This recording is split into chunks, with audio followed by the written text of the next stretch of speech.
ഈ ലേഖനം പൗലോസ് എഴുതാനുണ്ടായ സാഹചര്യം. 2, ഈ ലേഖനം പൗലോസ് തെസ്സലോനിക്ക സഭയ്ക്ക് എഴുതുമ്പോൾ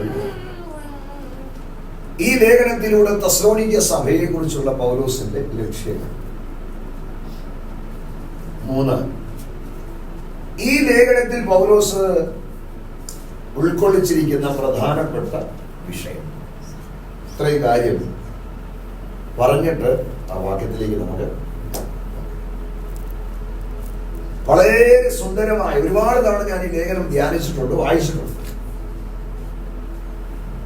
വളരെ സുന്ദരമായ അനുഗ്രഹിക്കപ്പെട്ട ഒരു ലേഖനമാണ് തെസ്സലോനിക്ക ലേഖനം.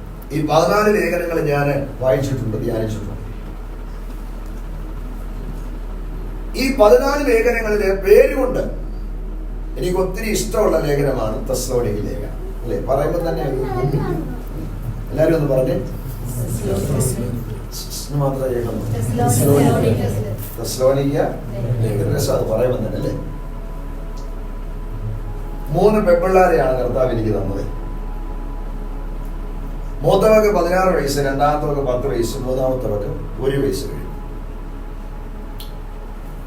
1, 2 പെണ്ണായതുകൊണ്ട് മൂന്നാമത്തെ പെണ്ണാവുമെന്ന് ഞാൻ എന്നോട് തന്നെയാണ് പറഞ്ഞത്. അതാ പതിവ്. പിന്നെ പാസ്റ്റർമാർക്ക് പെണ്ണുണ്ടായ പെണ്ണിന്റെ പേടയായിരുന്നു. അങ്ങനെയാണ്. ഇതിന്റെ ഇടയ്ക്ക് ഭാര്യയോട് ആരാണ്ട് ദൂത് പറഞ്ഞു, ശമ്പയിൽ ബാലൻ. ഞാൻ പറഞ്ഞ ബുദ്ധിപ്പോയിട്ടുണ്ട്. രണ്ടാമത്തെ ബാലനാവുന്ന ഒരാൾ വന്ന് ദൂത് പറഞ്ഞ് അത് ഭാര്യയായതിന്റെ നടുക്കം ഞങ്ങളിൽ നിന്ന് മാറി. അപ്പൊ ഈ മൂന്നാമത്തെ കുഞ്ഞിന് തെസ്സലോനിക്ക എന്ന പേരിടണമെന്നായിരുന്നു എൻ്റെ ആഗ്രഹം. പക്ഷേ ഭാര്യയും മൂത്തോളും കൂടെ വേറൊരു പേരും അപ്പൻ്റെ മനസ്സിലുണ്ട്. ഞാൻ യാത്രയൊക്കെ കഴിഞ്ഞ് വന്ന് ഇവിടെ കയ്യിലെടുത്ത് ഇങ്ങനെ ഉയർത്തിയിട്ട് ചോദിക്കും, തെസ്സലോനിക്കയാണെന്ന് ചോദിക്കുമ്പോഴേ എന്നെ നോക്കി നല്ല തേനൂറുന്ന പുഞ്ചിരി പുഞ്ചിരിക്കുക. അപ്പൊ അവർക്ക് ഇഷ്ടമാണ് പേര്. അപ്പൊ എത്ര മനോഹരമായൊരു പേരാണ് തെസ്സലോനിക്ക. എല്ലാവരും ഒന്ന് പറഞ്ഞേ. പറഞ്ഞു കേട്ടിട്ട് എനിക്ക് മാത്രം ഇഷ്ടമുള്ളൂ. പൗലോസ് ഈ ലേഖനം എഴുതാനുണ്ടായ സാഹചര്യം. 1, പൗലോസിന്റെ 2ാമത്തെ മിഷണറി യാത്രയിലാണ് അദ്ദേഹം തെസ്സലോനിക്ക സന്ദർശിക്കുന്നത്. ഇത് എഴുതാനുള്ള കാരണമാണ് തെസ്സലോനിക്കയുടെ ചരിത്ര പശ്ചാത്തലത്തെ കുറിച്ച് ഒരു വാക്ക് പറഞ്ഞാൽ, ഈ തെസ്സലോനിക്ക എന്ന് പറയുന്നത് ഒരു സ്ഥലത്തിന്റെ പേരല്ല. തെസ്സലോനിക്ക എന്ന് പറയുന്നത് ഒരു വ്യക്തിയുടെ പേരാണ്. തെസ്സലോനിക്ക ഒരു സ്ഥലത്തിന്റെ പേരല്ല, ഒരു വ്യക്തിയുടെ പേരാണെങ്കിൽ ആ വ്യക്തി ആരായിരുന്നു? മഹാനായ അലക്സാണ്ടർ ചക്രവർത്തിയുടെ സ്നേഹസമ്പന്നയായ സഹോദരിയുടെ പേരായിരുന്നു. എന്ന് അലക്സാണ്ടർ ആരാന്ന് ഞാൻ പറയേണ്ട കാര്യമില്ല. 32ാമത്തെ വയസ്സിൽ സൈന്യബാഹുല്യം കൊണ്ട് ഈ പ്രപഞ്ചത്തെ മുഴുവൻ വിറപ്പിച്ച ഏറ്റവും ധീരനായ ഒരു ഭരണാധികാരിയായിരുന്നു. ആര്? അയാളുടെ സ്നേഹസമ്പന്നയായ സഹോദരിയുടെ പേരാണ് തെസ്സലോനിക്ക. ഒരിക്കലും തെസ്സലോനിക്കയുടെ ഭർത്താവായ കസാൻഡർ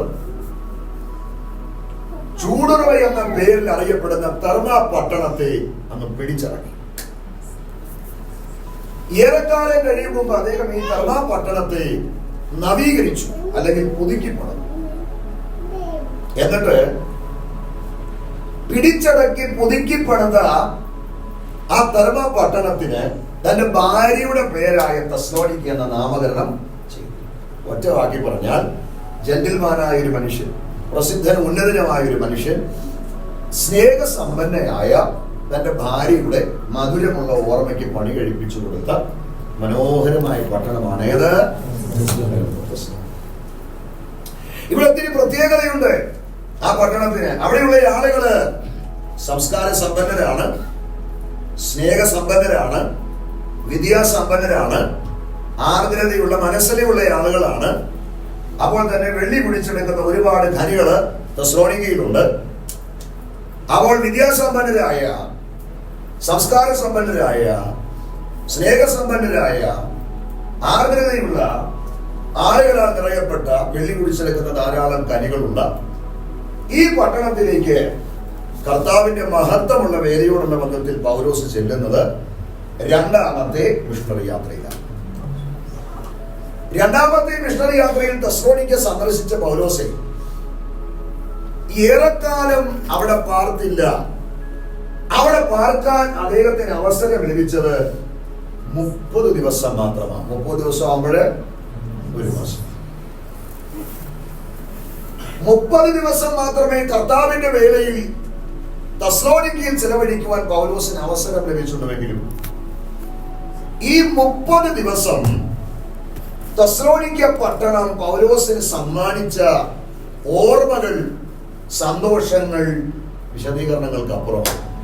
ഇനി ഒരു കാര്യം കൂടെ ഞാൻ പറയാം. കേവലം 30 ദിവസം മാത്രമേ കർത്താവിന്റെ വേലയിൽ തെസ്സലോനിക്കയിൽ ചെലവഴിക്കാൻ പൗലോസിന് അവസരം ലഭിച്ചുള്ളൂവെങ്കിൽ ഈ 30 ദിവസം കൊണ്ട് തെസ്സലോനിക്കയിലുള്ള ദൈവമക്കളോട് സ്നേഹവും ആഴമായ വാത്സല്യവും പൗലോസിന് എന്നെ അത്ഭുതപ്പെടുത്തിയ ഒരു കാര്യമാണ്. ഒരുപാട് ദേശങ്ങൾ അദ്ദേഹം സഞ്ചരിച്ചിട്ടുണ്ട്, ഒരുപാട് പട്ടണങ്ങളിൽ അദ്ദേഹം പോയിട്ടുണ്ട്, ഒരുപാട് സഭകൾ അദ്ദേഹം സന്ദർശിച്ചിട്ടുണ്ട്. പക്ഷെ അവരോട് ആരോടും തോന്നാത്ത സ്നേഹം, ആഴമായ വാത്സല്യം 1 മാസം കൊണ്ട് തെസ്സലോനിക്കയിലുള്ള വിശ്വാസികളോട് പൗലോസിന് എന്നെ ആശ്ചര്യപ്പെടുത്തിയ ഒരു കാര്യമാണ്. 1 മാസം കൊണ്ട് തെസ്സലോനിക്കയിലുള്ള ദൈവമക്കളോട് സ്നേഹവും ആഴമായ വാത്സല്യവും പൗലോസിന് തോന്നാനുള്ള കാരണമല്ല. ആ കാരണത്തെ കുറിച്ച് ഞാനൊന്ന് അന്വേഷിച്ചപ്പോഴേ 3 കാരണമുണ്ട്. എത്ര കാരണമാണ്? ഇവിടെയുള്ള ദൈവസഭയ്ക്ക് ആ കാരണം ബാധകമാണ്. അതുകൊണ്ട് ശ്രദ്ധിച്ചൊന്ന് കേട്ടോ. 1, അവര് വെച്ചുകൊടുത്ത ആഹാരത്തിന്റെ രുചിയല്ല. 2, അവര് കൊടുത്ത പാർപ്പിടത്തിന്റെ വിശാലതയല്ല. 3, അവര് കൊടുത്ത സമ്പത്തോ നന്മകളുമല്ല. 1 മാസം കൊണ്ട് ആരോടും തോന്നാത്ത സ്നേഹവും ആഴമായ വാത്സല്യവും തെസ്സലോനിക്കയിലുള്ള വിശ്വാസികളോട് പൗലോസിന് തോന്നാൻ 3 കാരണം. ഒന്ന് കേട്ടേ. 1, തെസ്സലോനിക്കയിലുള്ള ദൈവമക്കളുടെ വിശ്വാസം. 2, അവരുടെ പ്രത്യാശ. 3, അവരുടെ സ്നേഹം. ഹല്ലേലൂയ പറഞ്ഞാട്ടെ. സന്തോഷമുണ്ടോ?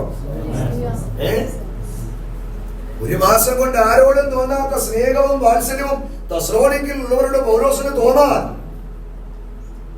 ഈ 3 കാരണം ഭയങ്കരമാണ്. 1, അവരുടെ വിശ്വാസം. 2, അവരുടെ പ്രത്യാശ. 3, അവരുടെ 3 ഹല്ലേലൂയ. ന്യായമായിട്ട് പറയേണ്ടത് പൂർണ്ണം പറഞ്ഞാൽ മതി. ആമേൻ. അപ്പൊ വളർച്ചയില്ലാതെ പറയാം, തെസ്സലോനിക്കയിലുള്ള ദൈവമക്കൾ 3 കാര്യത്തിൽ സമ്പന്നരായിരുന്നു. വിശ്വാസം, പ്രത്യാശ, സ്നേഹം. ഇതിൽ 3 തെസ്സലോനിക്കയിലുള്ള ദൈവമക്കൾ സമ്പന്നരായിരുന്നത് കൊണ്ട് ആരോടും തോന്നാത്ത സ്നേഹവും ആഴമായ വാത്സല്യവും 1 മാസം കൊണ്ട് തെസ്സലോനിക്കയിലുള്ള വിശ്വാസികളോട് പൗലോസിന് തോന്നിയെങ്കിൽ ഇന്ന് രാത്രി ഈ പ്രത്യേകമുള്ള മീറ്റിംഗിൽ എന്നെ കേൾക്കുന്ന പ്രിയപ്പെട്ടവരെ, ഞാനും നിങ്ങളും വിശ്വാസത്തിലും പ്രത്യാശയിലും സ്നേഹത്തിലും സമ്പന്നരാണെങ്കിൽ ആരോടും തോന്നാത്ത വാത്സല്യവും സ്നേഹവും പൗലോസിനല്ല, പൗലോസിനേക്കാൾ വലിയവനായ ദൈവത്തിന് നമ്മോട് തോന്നും. ആരോടും തോന്നാത്ത കരുതൽ, ആരോടും തോന്നാത്ത വാത്സല്യം, ആരോടും തോന്നാത്ത സ്നേഹം എന്റെ ദൈവത്തിന് എന്നോട് തോന്നണമെന്ന് കൊതിയുള്ളവർ ഇതിനകത്തുണ്ടെങ്കിൽ ഒരു വളഞ്ഞവഴിയും വേണ്ട. അവങ്കലുള്ള വിശ്വാസത്തിൽ, അവങ്കലുള്ള പ്രത്യാശയിൽ, അവങ്കലുള്ള സ്നേഹത്തിൽ നിങ്ങൾ കരുത്തരാകുക, നിങ്ങൾ സമ്പന്നരാകുക, നിങ്ങൾ ശക്തരാകുക. ദിവസങ്ങൾ സഭ ശക്തമായി പ്രാർത്ഥിച്ചോണം. കർത്താവേ, ഈ ദിവസങ്ങളിൽ അങ്ങനെയുള്ള വിശ്വാസത്തിൽ, അങ്ങനെയുള്ള പ്രത്യാശയിൽ, പിന്നെ അങ്ങനെയുള്ള സ്നേഹത്തിൽ ഞങ്ങളെ സഭയായി സമ്പന്നരാക്കി മാറ്റണമേ.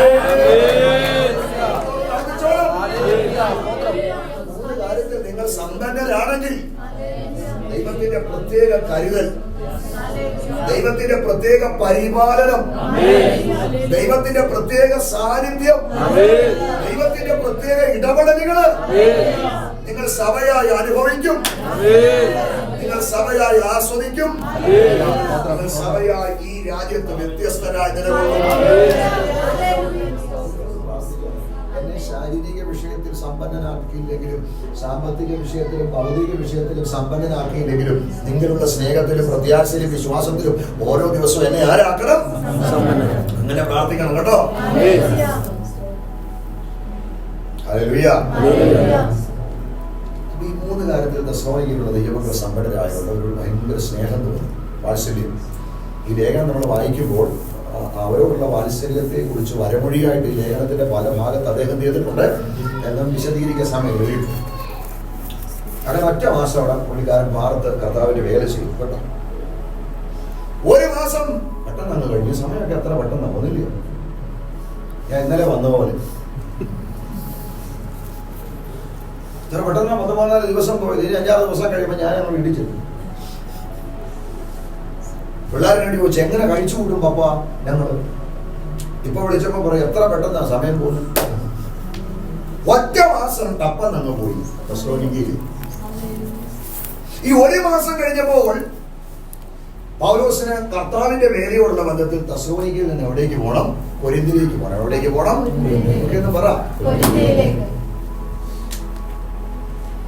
ഇവിടുത്തെ മീറ്റിങ്ങുകൾ കഴിഞ്ഞ് എനിക്ക് നേരെ ട്രിവാൻഡ്രത്തേക്ക് പോകണം. അവിടെയാണ് എന്റെ അടുത്ത യോഗം. ഞാൻ നേരെ അങ്ങോട്ടാ പോകുന്നത്. ഇതുപോലെ തെസ്സലോനിക്കയിലെ ഒരു മാസത്തെ ശുശ്രൂഷ കഴിഞ്ഞ് പൗലോസിന് കർത്താവിന്റെ വേലയോടുള്ള ബന്ധത്തിൽ പോകേണ്ടത് എവിടേക്കാണ്? എവിടേക്കാ? പോകാനുള്ള ക്രമീകരണങ്ങളെല്ലാം ചെയ്ത് കേട്ടോ. നമ്മുടെ ഭാഷ പറഞ്ഞ സെന്റ് ഓഫ് മീറ്റിംഗ് ഒക്കെ വെച്ചു. എല്ലാവർക്കും പൊറോട്ടയും മുട്ടക്കറിയും കൊടുത്തു. സെന്റ് ഓഫ് മീറ്റിംഗ് പഠിച്ചു. ആളാമൃതി എല്ലാവരോടും പൗലോസ് യാത്ര പറഞ്ഞു. പക്ഷേ സങ്കടകരം, ഖേദകരം, തെസ്സലോനിക്കയിലുള്ള ദൈവമക്കളെ വിട്ട് കൊരിന്തിലേക്ക് പോകാൻ പൗലോസിന്റെ മനസ്സ് അനുവദിക്കുന്നു. ഞാൻ എന്റെ ഹൃദയം നിറഞ്ഞു പോയൊരു ഭാഗമാണ്. കൊരിന്തിലേക്ക് പോകാൻ എല്ലാ ക്രമീകരണങ്ങളും അദ്ദേഹം ചെയ്തു. ആളാമൃതി എല്ലാവരോടും യാത്ര പറഞ്ഞു. പക്ഷെ ഒരു നിലയിലും തെസ്സലോനിക്കയിലുള്ള ദൈവമക്കളെ വിട്ട് കൊരിന്തിലേക്ക് പോകാൻ പൗലോസിന് പറ്റുന്നില്ല. കാരണം എന്നാ? മുമ്പ് പറഞ്ഞ 3 കാരണം എന്തൊക്കെയാ? അവരുടെ വിശ്വാസം, പ്രത്യാശ. പ്രിയരെ, നിങ്ങളുടെ ഇടയിൽ വരുന്നവര് നിങ്ങളെ വിട്ടു പോകുവാൻ ഇടവരാത്ത നിലയിൽ ഒരു ദൈവ സാന്നിധ്യത്തിന്റെ വലിച്ചു കുത്തൊഴുക്ക് ദൈവസഭയ്ക്കകത്ത് ഈ ദിവസങ്ങൾ ഉണ്ടാകും.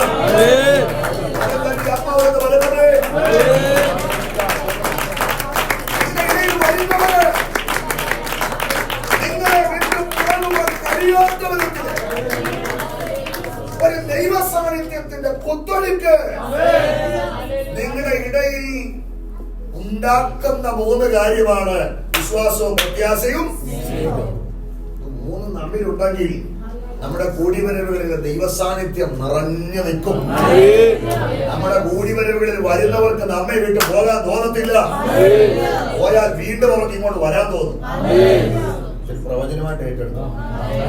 ഹല്ലേലൂയ. ഇവിടെ വരുന്നവർ നിങ്ങളെ മറക്കാത്ത വിധത്തിൽ, ഇവിടെ വരുന്നവർ നിങ്ങളെ വിട്ട് പോകാത്ത വിധത്തില് ദൈവ സാന്നിധ്യത്തിന്റെ ഒരു നിറവ് ദൈവസഭയ്ക്കകത്ത് ഈ ദിവസങ്ങൾ ദൈവം പകരും. ഹല്ലേലൂയ. പക്ഷെ പോകാതിരിക്കാൻ പറ്റത്തില്ലല്ലോ, മഹാനിയോഗമല്ലേ. മനസ്സില്ലാ മനസ്സോടെ അവരോടുള്ള യാത്ര പറഞ്ഞ് അദ്ദേഹം തെസ്സലോനിക്കയിൽ നിന്ന് എങ്ങോട്ട് പോയി? കൊരിന്തിലേക്ക്. സങ്കടത്തോടെ കൊരിന്തിലേക്ക് കരഞ്ഞോണ്ടാ പോയത്. ഇനി അവരെ കാണാൻ പറ്റുമെന്നൊന്നും പുള്ളിക്ക് ഉറപ്പില്ല. അതുകൊണ്ട് കരഞ്ഞ് പൊട്ടി തകർന്ന് എല്ലാവരോടും യാത്ര പറഞ്ഞ് ഭയങ്കര വികാര നിർഭരമായിരിക്കും ആ യാത്രയെ കരഞ്ഞുകൊണ്ടാണ് കൊരിന്തിൽ. തെസ്സലോനിക്കയിൽ നിന്ന് പ്രയാണം ചെയ്ത് കൊരിന്തിൽ പാർക്കുക പൗലോസ്. അവിടെ പാർത്ത് അവിടെ ശുശ്രൂഷിക്കുമ്പോൾ ഈ പൗലോസിന്റെ മനസ്സിൽ മുഴുവൻ ആരെക്കുറിച്ചുള്ള ഓർമ്മയാണ്? കണ്ടോ തെസ്സലോനിക്കയിലുള്ള ദൈവമക്കളെ കുറിച്ചുള്ള ഉണ്ണുമ്പോഴും ഉറങ്ങുമ്പോഴും പ്രാർത്ഥിക്കുമ്പോഴും യാത്ര ചെയ്യുമ്പോഴും ശുശ്രൂഷിക്കുമ്പോഴും എന്ന് വേണ്ട സകല നിമിഷവും കൊരിന്തിൽ വെച്ച് പൗലോസിന്റെ അകത്ത് മുഴുവൻ തെസ്സലോനിക്കയിലുള്ള ദൈവമക്കളെ കുറിച്ചുള്ള ഈ ഓർമ്മ വല്ലാതെ അങ്ങോട്ട് അകത്ത് ഇളകിയപ്പോൾ പൗലോസിന്റെ അകത്തൊരാഗ്രഹം, വീണ്ടും എനിക്ക് ഒന്നുകൂടെ എവിടേക്ക് പോകണം? തെസ്സലോനിക്കയിലേക്ക് പോകണം. പക്ഷെ ഒരു നിലയിലും തെസ്സലോനിക്കയിലേക്ക് വീണ്ടും പോകുവാൻ പൗലോസിന്റെ സാഹചര്യം തന്നെ അനുവദിക്കുന്നില്ല. തെസ്സലോനിക്കയിലേക്ക് വീണ്ടും പോകാൻ പറ്റത്തില്ലെന്ന് പൗലോസിന് 100% ഉറപ്പായപ്പോൾ അദ്ദേഹം ശ്രമം ഉപേക്ഷിച്ചില്ല. ഒരു കാര്യം ചെയ്തു. അതൊരു ദൂത കേട്ടോണേ. തനിക്കൊരു മകനുണ്ട്. ആ മകനെ ഇങ്ങ് വിളിച്ചു. താൻ ജനിപ്പിച്ച മകനല്ല, ഇതുപോലൊരു മിഷണറി യാത്രയിൽ തനിക്ക് കിട്ടിയ മകൻ. ചേർത്ത് നിർത്തി വിശ്വാസത്തിന്റെയും ശുശ്രൂഷയുടെയും ആദ്യ പാഠങ്ങൾ പഠിപ്പിച്ച് വളർത്തി കൊണ്ടുവന്നൊരു മകൻ. ഒത്തിരി സംസാരിക്കാത്ത നാണം കുണിയായ ഒരു മകൻ. താഴ്മയുള്ള ലജ്ജാശീലനായ ഒരു മകൻ.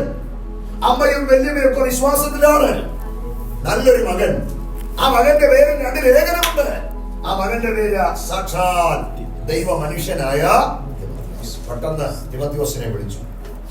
എങ്ങനെ വിളിച്ചെന്ന് എനിക്കറിയത്തില്ല. ആളെ വിട്ടായിരിക്കാം, കത്ത് കൊടുത്തായിരിക്കാം, എന്ത് മാറട്ടെ. വിളിപ്പുറത്ത് തിമോത്തിയോസ് ഓടി പൗലോസിന്റെ അരികിൽ എത്തിയിട്ട് ചോദിച്ചു, എന്തിനാണ് എന്നെ വിളിപ്പിച്ചത്? വളച്ചുകെട്ടില്ലാത്ത പൗലോസ് വിളിപ്പിച്ചതിന്റെ കാര്യം പറഞ്ഞു, മോനെ, 1 മാസം ഞാൻ തെസ്സലോനിക്കയിലായിരുന്നു. അവിടെയുള്ള ദൈവമക്കൾ നിഷ്കളങ്കരാ, ബലഹീനരാ, സാധുക്കളാ. അപ്പോൾ തന്നെ വിശ്വാസത്തെ അധികം ഉറച്ചിട്ടില്ലാത്തവരാണ്.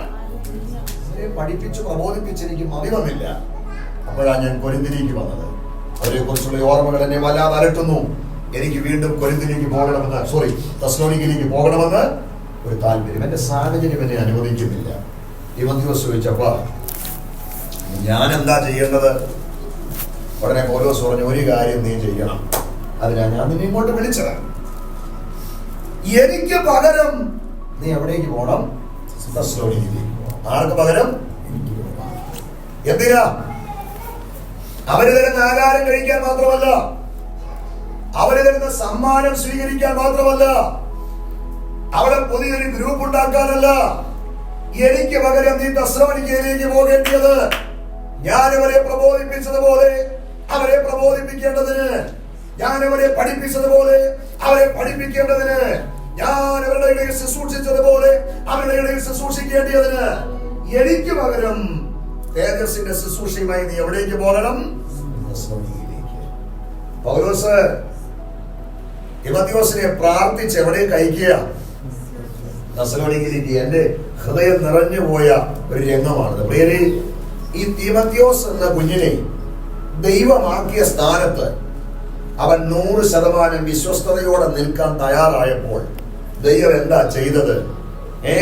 പൗലോസിന് പകരം തേജസ്സിന്റെ ശുശ്രൂഷയ്ക്കായി അവനെ തെസ്സലോനിക്കയിലേക്ക് അയച്ചെങ്കിൽ ഈ ദിവസങ്ങളിൽ ദൈവം നമ്മെ ആക്കിയ സ്ഥാനത്ത്, ദൈവം നമ്മെ നിയോഗിച്ച വിഷയത്തിൽ ഞാനും നിങ്ങളും വിശ്വസ്തയോടെ നിൽക്കാൻ തയ്യാറാണെങ്കിൽ ഇന്ന് വരെ ചിന്തിച്ചിട്ടില്ലാത്ത പുതിയ മേഖലകളിലേക്ക് തേജസ്സിന്റെ ഉത്തരവാദിത്വമായി നമ്മെ അയക്കാൻ ദൈവം വിശ്വസ്തനാണെന്ന് വിശ്വസിക്കുന്ന ദൈവമക്കൾ ഇന്ന് രാത്രിയിലകത്തുണ്ടെങ്കിൽ ഒരു തീരുമാനം. എന്റെ ദൈവത്തെ ആക്കുന്ന സ്ഥാനത്ത് വിശ്വസ്തനായി. നമ്മുടെ വിശ്വസ്തതയ്ക്ക് പല ബൗണ്ടറികളെ തകർക്കാൻ പറ്റും. വിശ്വസിക്കുന്നുണ്ടോ നിങ്ങൾക്ക്? നമ്മുടെ വിശ്വസ്തതയ്ക്ക് പല അതിരുകളെയും പൊട്ടിക്കാൻ കഴിയും. സാഹചര്യങ്ങളും സമ്മർദ്ദങ്ങളും സാത്താന്യ ബന്ധനങ്ങളും നിനക്ക് ചുറ്റും വൃത്തം വരച്ച് ഒരതിരിനകത്ത് നിന്റെ ശുശ്രൂഷയെയും നിയോഗത്തെയും നിയമനത്തെയും ഒതുക്കുമ്പോൾ ദൈവം നിന്നെ ആക്കിയ സ്ഥാനത്ത് നീ വിശ്വസ്തനാണെങ്കിൽ ആ വിശ്വസ്തതയ്ക്ക് ശത്രു വെച്ച് അതിരുകളെ പൊട്ടിക്കാൻ കഴിയും. ആ വിശ്വസ്തതയ്ക്ക് രാജ്യങ്ങൾക്ക് അപ്പുറത്ത് നിന്നെ പറപ്പിക്കാൻ കഴിയും. അവരെ ചിന്തിച്ചിട്ടില്ലാത്ത ഇടത്ത് നിന്നെ നിർത്തുവാൻ ആ വിശ്വസ്തതയ്ക്ക് കഴിയും. തിമോത്തിയോസ് വിശ്വസ്തനായിരുന്ന പോലെ ദൈവം നമ്മെ ആക്കുന്ന സകലത്തിൽ നമ്മൾ ആരായിരിക്കണം? പൗലോസ് തിമോത്തിയോസിനെ ചേർത്ത് നിർത്തി പ്രാർത്ഥിച്ച് അനുഗ്രഹിച്ച് തെസ്സലോനിക്കയിലേക്ക് അയക്കുക. പൗലോസ് എന്ന പിതാവിന്റെ പ്രാർത്ഥനയും അനുഗ്രഹങ്ങളൊക്കെ വാങ്ങി തിമോഥെയോസ് എന്ന മകൻ തെസ്സലോനിക്കയിലേക്ക് പോകാൻ തയ്യാറാകുമ്പോൾ പൗലോസ് പറഞ്ഞു, ഒന്ന് നിന്നേ, എനിക്കൊരു കാര്യം നിന്നോട് പറയാനുണ്ട്. അതിനാണ് ഞാൻ നിന്നെ അങ്ങോട്ട് അയക്കുന്നത്. തിമോഥെയോസ് ഒന്ന് നിന്നു. പൗലോസ് പറയുക, നീ തെസ്സലോനിക്കയിൽ ചെന്ന് പാർത്ത് അവിടെയുള്ള ദൈവമക്കളെ പ്രബോധിപ്പിച്ച് അവരുടെ ഇടയിൽ ശുശ്രൂഷിക്കുമ്പോൾ ഒരു കാര്യം ചെയ്യാൻ നീ മറക്കരുത്. അതിനാണ് ഞാൻ നിന്നെ അങ്ങോട്ട് അയക്കുന്നത്. അതാണ് ഈ ലേഖനം ഉണ്ടാകാനുള്ള കാരണം. നീ തെസ്സലോനിക്കരുടെ ഇടയിൽ പാർത്ത് അവരെ പ്രബോധിപ്പിച്ച് അവരുടെ ഇടയിൽ ശുശ്രൂഷിക്കുമ്പോൾ മോൻ ഒരു കാര്യം ചെയ്യണം. തെസ്സലോനിക്കയിലുള്ള ദൈവമക്കളുടെ പരിമിതി എന്താ, അവരുടെ പോരായ്മ എന്താ, അവരുടെ ബലഹീനത എന്താ, അവരുടെ സംശയം എന്താ, അത് വ്യക്തമായി പ്രാർത്ഥിച്ച് വിവേചിച്ചു മനസ്സിലാക്കിയിട്ട് വേറെ ആരോടും പറയരുത്. നീ അത് കൃത്യമായ ഒരു റിപ്പോർട്ടാക്കിയിട്ട് ഏറെ കാലം കഴിയും മുമ്പ് ആ റിപ്പോർട്ട് നീ എന്റെ കയ്യില് കൊണ്ടുവരണം. എന്തിനാ? ആ റിപ്പോർട്ടിന്റെ അടിസ്ഥാനത്തിൽ വേണം അവർക്ക് എനിക്കൊരു ലേഖനം എഴുതാൻ. കൈ ഉയർത്തി ഒരു ഹല്ലേലൂയ പറഞ്ഞു. ഞാൻ തെസ്സലോനിക്കയെ വിട്ട് ഈ കൊരിന്തിൽ പാർക്കുന്ന നാൾ മുതൽ എന്റെ അകത്തൊരു നിയോഗം, ആമേൻ, എന്റെ അകത്തൊരു നിയോഗം, എന്റെ അകത്തൊടുങ്ങാത്തൊരു ആഗ്രഹം, അവർക്കൊരു ലേഖനം എഴുതണം. എന്തിനാ? അവരെ കരുത്തരാക്കേണ്ടതിന്, അവരെ കർത്താവിന് പ്രസാദമുള്ളവരാക്കേണ്ടതിന്, അവരെ കർത്താവിന്റെ വരവിന് വേണ്ടി ഒരുക്കേണ്ടതിന് അവർക്കൊരു ലേഖനം എഴുതാൻ ദീർഘനാളുകളായി എന്റെ അകത്തൊരു നിയോഗം. ഞാൻ നിന്നെ പ്രാർത്ഥിച്ച് അവിടെ അയക്കുന്നത് അവരുടെ പരിമിതി എന്താ, അവരുടെ ബലഹീനത എന്ത്, അവരുടെ സംശയം എന്ത്, അവരുടെ പോരായ്മ എന്തെന്ന് പ്രാർത്ഥിച്ച് വിവേചിച്ച് മനസ്സിലാക്കി അത് കൃത്യമായ ഒരു റിപ്പോർട്ടാക്കിയിട്ട് ആ റിപ്പോർട്ട് നീ എന്റെ കയ്യില് കൊണ്ടുതരണം. അങ്ങനെ പൗലോസിന്റെ നിർദ്ദേശാനുസരണം തെസ്സലോനിക്ക സന്ദർശിച്ച പൗലോസിന്റെ നിർദ്ദേശാനുസരണം തെസ്സലോനിക്ക സന്ദർശിച്ച തിമോഥെയോസ് തെസ്സലോനിക്കയിലുള്ള ദൈവമക്കളുടെ ഇടയിൽ പാർത്ത് അവരുടെ പോരായ്മയും ബലഹീനതയും സംശയവും എന്താണെന്ന് വ്യക്തമായി മനസ്സിലാക്കി 1, 2, 3, 4 എന്ന ക്രമത്തിൽ ഒരു റിപ്പോർട്ട് തയ്യാറാക്കിയിട്ട് ഒത്തിരി കഴിയും മുമ്പ് ആ റിപ്പോർട്ട് തിമോഥെയോസ് മടങ്ങി വന്ന് ആരുടെ കൈ കൊടുത്തു. അങ്ങനെ തിമോഥെയോസ് തയ്യാറാക്കി കൊടുത്ത റിപ്പോർട്ട് വിശദമായി പ്രാർത്ഥിച്ച് ധ്യാനിച്ചിട്ട് ആ റിപ്പോർട്ടിന്റെ അടിസ്ഥാനത്തിലാണ് കൊരിന്തിൽ ഇരുന്നുകൊണ്ട് തെസ്സലോനിക്ക സഭയ്ക്ക് മനോഹരമായ ഈ 1ാമത്തെ ലേഖനം അദ്ദേഹം എഴുതുന്നത്. മനസ്സിലായോ? ഇനി മനസ്സിലാക്കാൻ പറ്റത്തില്ല. ഒരു ബ്രിട്ടീഷോട്ട് കൊടുത്ത ഒരാൾ എന്തൊക്കെ പറയുന്നത് തോന്നിയോ? എത്ര സുന്ദരമായി ലേഖനം എഴുതാനുള്ള പശ്ചാത്തലം ഇല്ലേ? അത് മനസ്സിലാക്കിയിട്ട് വായിക്കുമ്പോൾ അകത്ത് വല്ലാത്ത ഭീകം. സ്വാതന്ത്ര്യം പറഞ്ഞാൽ ഇനി 2ാം ഘട്ടത്തിലേക്ക് പോകാം. ഈ ലേഖനത്തിലൂടെ പൗലോസിന്റെ ലക്ഷ്യം ഒന്ന് എഴുതാനുണ്ടായ കാരണം ഞാൻ പറഞ്ഞു. അപ്പൊ അങ്ങ് ദൂരെ കൊരിന്തിലിരുന്നു കൊണ്ട് ഇനി അങ്ങനെ തെസ്സലോനിക്കയിലുള്ള ദൈവമക്കൾക്ക് ഒരു നിയോഗത്തോടെ പൗലോസ് ഈ പ്രഥമ ലേഖനം എഴുതുമ്പോൾ ഈ ലേഖനത്തിലൂടെ തെസ്സലോനിക്കയിലുള്ള ദൈവമക്കളെ കുറിച്ച് പൗലോസിന് 4 ഗംഭീരമായ ലക്ഷ്യമാണുള്ളത്. എത്ര ലക്ഷ്യമാണ്? ആ ലക്ഷ്യം വളരെ സുന്ദരമാണ്. ഞാൻ ശാന്തമായിട്ടൊന്ന് വിശദീകരിക്കാം. അപ്പൊ മറ്റൊരു കാര്യമുണ്ട്. ഈ രാത്രി ഞാൻ ഒരു നിയോഗത്തോടെ തെസ്സലോനിക്ക ലേഖനം ഇവിടെ പ്രബോധിപ്പിക്കുമ്പോൾ ഈ ലേഖനത്തിലൂടെ നിങ്ങളെ കുറിച്ചും എന്നെ കുറിച്ചും ദൈവാത്മാവിനുള്ളത് 4 ലക്ഷ്യങ്ങൾ തന്നെയാണ്. ആ ലക്ഷ്യം ഞങ്ങളിൽ നിവർത്തിയാകാൻ ഞങ്ങളെ സമർപ്പിക്കുന്നു എന്ന് ഏൽപ്പിച്ചു കൊടുക്കുന്ന എത്ര പ്രിയപ്പെട്ടവർ ഇന്ന് രാത്രി ഇതിനകത്തുണ്ട്. രാത്രിയുടെ മുഴങ്ങുന്ന ദൂതിലൂടെ, രാത്രിയുടെ മുഴങ്ങുന്ന വചനത്തിന്റെ ഇടപെടലുകളിലൂടെ എന്നെ കുറിച്ച് എന്താണ് അങ്ങയുടെ പദ്ധതി, എന്റെ ഭാവിയെ കുറിച്ച് എന്താണ് അങ്ങയുടെ പദ്ധതി, എന്റെ കുടുംബത്തെ കുറിച്ച് എന്താണ് അങ്ങയുടെ പദ്ധതി, എന്റെ ശുശ്രൂഷയെ കുറിച്ച് എന്താണ് അങ്ങയുടെ പദ്ധതി, അങ്ങയുടെ പദ്ധതിക്കായി ഏൽപ്പിച്ചു തരുന്നു എന്ന് വിധേയപ്പെടുത്തി കൊടുക്കുമ്പോഴാണ് വചനത്തിന്റെ വിടുതൽ ശക്തമായി അവൻ വ്യാപരിക്കുന്നത്. വചനത്തിന് വലിയ വിടുതൽ ചെയ്യാൻ കഴിയുമെന്ന് വിശ്വസിക്കുന്നത് എത്ര പേരുണ്ട്? വചനത്തിന് ചെങ്ങലകളെ തകർക്കാൻ കഴിയുമെന്ന് വിശ്വസിക്കുന്നത് എത്ര പേരുണ്ട്? വചനത്തിന് അടഞ്ഞ വാതിലുകളെ തുറക്കാൻ കഴിയുമെന്ന് വിശ്വസിക്കുന്നത് എത്ര പേരുണ്ട്? വചനത്തിന് മന്ത്രക്കെട്ടുകളെ അടിക്കാൻ കരുത്തുള്ള വിശ്വസിക്കുന്നത് എത്ര പേരുണ്ട്? വചനത്തിന് പൈശാചിക ശക്തികളെ തകർക്കുവാൻ കരുത്തുള്ള വിശ്വസിക്കുന്നത് എത്ര പേരുണ്ട്?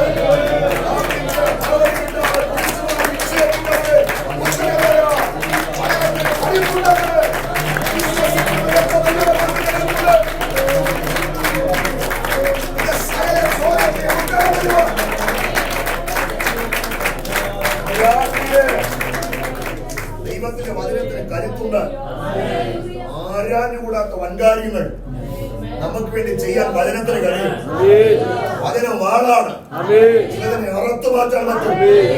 നിന്റെ തടസ്സങ്ങൾ, നിന്റെ മാർഗങ്ങളെ, നിന്റെ വഴികളെ തടയുന്ന ചെങ്ങലകളെ അറുത്തു മാറ്റാൻ വചനമാകുന്ന വാളിന് ശക്തിയുണ്ട്. അത് കേൾക്കുമ്പോൾ നമ്മളെ തന്നെ എന്ത് ചെയ്തോണം? സമർപ്പിച്ചു കൊടുത്തോണം കേട്ടോ. സമർപ്പണത്തിലാണ് വചനത്തിന് വിടുതൽ വ്യാപരിക്കുന്നത്. അപ്പൊ ഈ ലേഖനം തെസ്സലോനിക്ക സഭയ്ക്ക് പൗലോസ് എഴുതുമ്പോൾ 4 ലക്ഷ്യമാണ് ഈ ലേഖനത്തിൽ. തെസ്സലോനിക്ക സഭയെ കുറിച്ച് പൗലോസിന് ചുമ്മാ അവരെ ഇളക്കാനല്ല എഴുതിയത്. വൈകാരികമായിട്ട് അവരെ ചലിപ്പിക്കാനാണ്, ഞാനൊരു എഴുത്തുകാരനാണെന്ന് 5-6 പേരെ അറിയിക്കാനൊന്നുമല്ല പുള്ളിക്കാരൻ. ഈ ലേഖനം എഴുതുമ്പോൾ കൃത്യമായ ഗംഭീരമായ 4 ലക്ഷ്യം ഈ ലേഖനത്തിലൂടെ തെസ്സലോനിക്ക സഭയെ കുറിച്ച് പൗലോസുണ്ട്. ലക്ഷ്യം 1, തെസ്സലോനിക്കയിലുള്ള വിശ്വാസികളെ, പ്രത്യേകിച്ച് അവിടെയുള്ള യുവവിശ്വാസികളെ താൻ പഠിപ്പിച്ച വചനത്തിന്റെ പഥ്യ അടിസ്ഥാന ഉപദേശത്തിൽ ഉറപ്പിക്കുന്നു. ഒന്നാമത്തെ ലക്ഷ്യം, തെസ്സലോനിക്കയിലുള്ള വിശ്വാസികളെ താൻ പഠിപ്പിച്ച വചനത്തിന്റെ അടിസ്ഥാന ഉപദേശ സത്യങ്ങളിലെ നിലനിർത്തുന്നു. നല്ല ലക്ഷ്യമല്ലേ? സന്തോഷമില്ലെന്ന് തോന്നുന്നില്ല. രണ്ടാമത്തെ ലക്ഷ്യം, കർത്താവിന് പ്രസാദകരമായ നിലയിൽ ഒരു വിശുദ്ധ ജീവിതം നയിക്കാൻ അവരെ പ്രബോധിപ്പിക്കും. മൂന്നാമത്തെ ലക്ഷ്യം ഇച്ചിരി ഡിഫറന്റ് ആണ്. മരിച്ചുപോയ പ്രിയപ്പെട്ടവരെ ഓർത്ത് ദുഃഖിച്ചിരിക്കുന്ന തെസ്സലോനിക്കയിലെ വിശ്വാസികളെ ആശ്വസിപ്പിക്കുക. ഞാൻ അവിടേക്ക് വരാം. നാലാമത്തെ ലക്ഷ്യം, യേശുക്രിസ്തുവിന്റെ വരവിനെ കുറിച്ചുള്ള പ്രത്യാശയിൽ സ്ഥിരതയുള്ളവരായിരിക്കാൻ അവരെ പ്രോത്സാഹിപ്പിക്കുക. നല്ല 4 ലക്ഷ്യമല്ലേ? അല്ലേ? ലക്ഷ്യമായില്ലേ? തെസ്സലോനിക്കയിലുള്ള ദൈവമക്കളെ ആത്മീക പക്വതയുള്ളവരാക്കി, ആത്മീക തികവുള്ളവരാക്കി, ആത്മീക അച്ചടക്കമുള്ളവരാക്കി, ആ വക്രതയും കോട്ടവും നിറഞ്ഞ തലമുറയുടെ നടുവിൽ അവരെ അനന്യരായി, പരമാർത്ഥികളായി, ദൈവത്തിന് കൊള്ളാവുന്നവരാക്കി, തികഞ്ഞവരാക്കി നിർത്തുക എന്നുള്ളതാണ് ഈ 4 ലക്ഷ്യത്തിന്റെ മുമ്പിലെ ഉദ്ദേശം. ഹല്ലേലൂയ. ഒന്നാമത്തെ ലക്ഷ്യം, അവരെ, വിശേഷിച്ച് അവിടെയുള്ള യുവാക്കളെ താൻ പഠിപ്പിച്ച വചനത്തിന്റെ അടിസ്ഥാന ഉപദേശ സത്യങ്ങളിലെ ഞാനത് വിശദീകരിക്കുന്നില്ല. പ്രിയരേ, ഈ ലേഖനത്തിലൂടെ നമ്മെക്കുറിച്ചും ദൈവാത്മാവിനുള്ള ഒന്നാമത്തെ ലക്ഷ്യം വചനത്തിന്റെ നിർമ്മലമായ ഉപദേശ സത്യങ്ങളിൽ ഞാനും നിങ്ങളും ഉറപ്പുള്ളവരായി. ആ തീരുമാനം അകത്തുള്ളവർ കരങ്ങൾ ഉയർത്തി ആ തീരുമാനത്തോടു കൂടിയാണോ ഹല്ലേലൂയ പറഞ്ഞേ? കർത്താവേ, ആരൊക്കെ മാറിയാൽ, എന്തൊക്കെ മാറിയാൽ, ഏതൊക്കെ മാറിയാൽ, എന്റെ തൊണ്ടക്കുഴിയിൽ ശ്വാസമുള്ള അവസാന കാലത്തോളം വചനത്തിന്റെ കൃത്യമായ ഉപദേശ സത്യത്തിന് വേണ്ടി ഞാൻ വിശ്വസ്തയോടെ നിൽക്കുമെന്ന് തീരുമാനമുള്ള ദൈവമേ, സ്വർഗം ഇന്ന് രാത്രി പ്രശംസിക്കുകയാണ്. എന്നെ നോക്കി സ്വർഗം ഇന്ന് രാത്രി സന്തോഷിക്കുകയാണ്. ഈ കാര്യം ഞാൻ നിങ്ങളോട് തറപ്പിച്ചു പറയാം. വചനത്തിന്റെ അടിസ്ഥാന ഉപദേശ സത്യത്തിന് വേണ്ടി നിൽക്കുന്നവർ ഒരിടത്തും പരാജയപ്പെടത്തില്ല, ഒരിടത്തും നാണം കിടത്തില്ല, ഒരിടത്തും അവരുടെ തല കുഴിയത്തില്ല, ഒരിടത്തും തോറ്റവർ പിന്തിരിയത്തില്ല, പലയിടത്തും നമ്മുടെ തല കുനിയുന്നത് കാണാം. പലയിടത്തും നാം നിരാശപ്പെടുന്നത് കാണാൻ, പലയിടത്തും നാം ലജ്ജിക്കപ്പെടുന്നത് കാണാൻ. നോക്കിയിരിക്കുമ്പോൾ എക്കാലഘട്ടങ്ങളിലും വചനത്തിന്റെ കൃത്യമായ ഉപദേശ സത്യത്തിന് വേണ്ടി വിശ്വസ്തയോടെ നിൽക്കുന്ന ദൈവമൈതലേ, ഒരിടത്തും നീ തോറ്റുപോകാൻ, ഒരിടത്തും നിന്റെ തലമുടിയാൻ ദൈവം അനുവദിക്കത്തില്ല. ദൈവത്തോട് പ്രാർത്ഥിച്ചോണം, കർത്താവേ എക്കാലഘട്ടങ്ങളിലും എല്ലാ നാടിലും വചനത്തിന്റെ ഉപദേശ സത്യത്തിന് വേണ്ടി നിൽക്കാൻ അങ്ങനെ പ്രാപ്തനാക്കണമെന്ന് ദൈവത്തോട് പ്രാർത്ഥിച്ചു. ദൈവം ഉയർത്തി ദൈവത്തെ മഹത്വപ്പെടുത്തുക. വചനത്തിന്റെ ബൗണ്ടറിക്ക് പുറത്തുള്ള ഒന്നും നമുക്ക് വേണ്ട, അതിനകത്തുള്ള നിറവ് മാത്രം മതി. അപ്പൊ ഒരു മാസം തെസ്സലോനിക്ക സന്ദർശിച്ച പൗലോസേ, ഒരു മാസം കൊണ്ട് തെസ്സലോനിക്കയിലുള്ള വിശ്വാസികളെ പഠിപ്പിച്ചത് എന്നാ? ആട്ടമാണോ? പാട്ടാണോ? കഥയാണോ? അവിടെ ഇവിടെ നടന്ന സംഭവമാണോ? കുറെ തമാശയാണോ? ഒറ്റ മാസം കൊണ്ട് തെസ്സലോനിക്കയിലുള്ള വിശ്വാസികളെ പൗലോസ് പഠിപ്പിച്ചത് ആകാശം മാറിയാലും ഭൂമി മാറിയാലും മാറ്റമില്ലാത്ത വചനത്തിന്റെ ഉപദേശ സത്യങ്ങളെ കുറിച്ച്. കണ്ടോ? അതുകൊണ്ട് പഠിപ്പിച്ചവരെ ഉറപ്പിച്ചിട്ട് അവരെ വിട്ട് കൊരിന്തിൽ പാർക്കുമ്പോൾ അമ്മയുടെ മനസ്സ് പിടയുന്ന പോലെ, അപ്പന്റെ മനസ്സ് ഇളകുന്ന പോലെ ആ ഭക്തന്റെ മനസ്സ് ഇളകി പിടയുക. എന്നാ? ഞാൻ അവരെ പ്രാർത്ഥിച്ച് പഠിപ്പിച്ച വചനത്തിന്റെ ഉപദേശം വിട്ട് അവർ മാറിപ്പോകുമോ എന്ന് ഹൃദയം വളരുക. നിയോഗത്തോടെ ഈ ലേഖനം എഴുതുമ്പോൾ ഒന്നാമത്തെ ലക്ഷ്യം വചനത്തിന്റെ ഉപദേശ സത്യത്തിൽ അവരെ ഉറപ്പിക്കുക. ഒരു ഹല്ലേലൂയ പറഞ്ഞാട്ടെ. ഈ രണ്ടാമത്തെ ലക്ഷ്യത്തിലേക്ക് രണ്ടാമത്തെ എന്നാണ്? അത് തന്നെ, കർത്താവിന് പ്രസാദകരമായ നിലയിൽ ഒരു വിശുദ്ധ ജീവിതം നയിക്കാൻ അവരെ പ്രബോധിപ്പിക്കുക. ആർക്ക് പ്രസാദം? കർത്താവിന് പ്രസാദം അല്ലേ? നമ്മുടെ ജീവിതം ആർക്ക് പ്രസാദമായിരിക്കണം പ്രിയരേ? നമ്മെ വിളിച്ചത് പാസ്റ്ററെ പ്രസാദിപ്പിക്കാനല്ല, സെന്റർ പാസ്റ്ററെ പ്രസാദിപ്പിക്കാനല്ല, നമ്മുടെ ആവശ്യങ്ങളിൽ കൈത്താങ്ങൽ തരുന്നവരെ പ്രസാദിപ്പിക്കാനല്ല. അവരോട് ആദരവും ബഹുമാനവും സ്നേഹവും വേണം. വിശ്വാസിയെ, നമ്മെ ദൈവം വിളിച്ചത് ദൈവത്തെ പ്രസാദിപ്പിക്കാനാണ്. എപ്പോഴും മാറോട് കരം ചേർത്ത് വെച്ച് നമുക്ക് പറയാൻ കഴിയണം, 10 70 വയസ്സുകൊണ്ട് അസ്തമിക്കുന്ന എന്റെ കൊച്ചു ജീവിതം എന്റെ ദൈവത്തിന് എന്താണ്? പ്രസാദമാണ്. കാട്ടിൽ കിടന്നുകൊണ്ട് പവിഴ നിറമുള്ള ഒരു പയ്യൻ പണ്ട് പാടിയില്ലേ? അഭിഷേക തൈലത്തിന്റെ നനവ് തലയിലുള്ള ഒരു മനുഷ്യൻ പാടിയില്ലേ? എന്താ? കർത്താവേ, എന്റെ വായിലെ വാക്കുകളും പിന്നെ ഹൃദയത്തിലെ ധ്യാനവും നിനക്ക് പ്രസാദമായിരിക്കട്ടെ. വിശുദ്ധ ശ്ലീഹൻ എന്താ റോമാലേഖനത്തിൽ പ്രബോധിപ്പിക്കുന്നത്? സഹോദരങ്ങളെ, ദൈവത്തിന്റെ മനസ്സை ഓർപ്പിച്ച് ഞാൻ നിങ്ങളെ പ്രബോധിപ്പിക്കുന്നത്, നിങ്ങൾ ഈ ലോകത്തിന് അനുരൂപരാകരുത്. നന്മ എന്നതാ? പ്രസാദം എന്നതാ? പൂർണ്ണത എന്നതാ?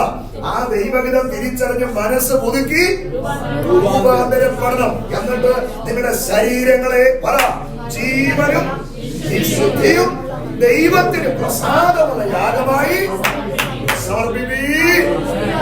നമ്മുടെ കൊച്ചു ജീവിതം ആർക്ക് പ്രസാദമായിരിക്കണം? പ്രിയമക്കളെ, നമുക്ക് ഈ ലോകത്തിൽ വെച്ച് കിട്ടാവുന്നതിൽ ഏറ്റവും വലിയ നേട്ടമെന്ന് പറയുന്നത് ധനമല്ല, പദവിയല്ല, ബിരുദങ്ങളെ കൂമ്പാരമല്ല, സ്വാധീനമോ ഉന്നത ബന്ധമോ അല്ല. ഒരു വിശ്വാസിക്ക് ഈ ലോകത്തിൽ വെച്ച് കിട്ടാവുന്നതിൽ ഏറ്റവും വലിയ നേട്ടമെന്ന് പറയുന്നത് ദൈവത്തിന്റെ പ്രസാദമാണ്.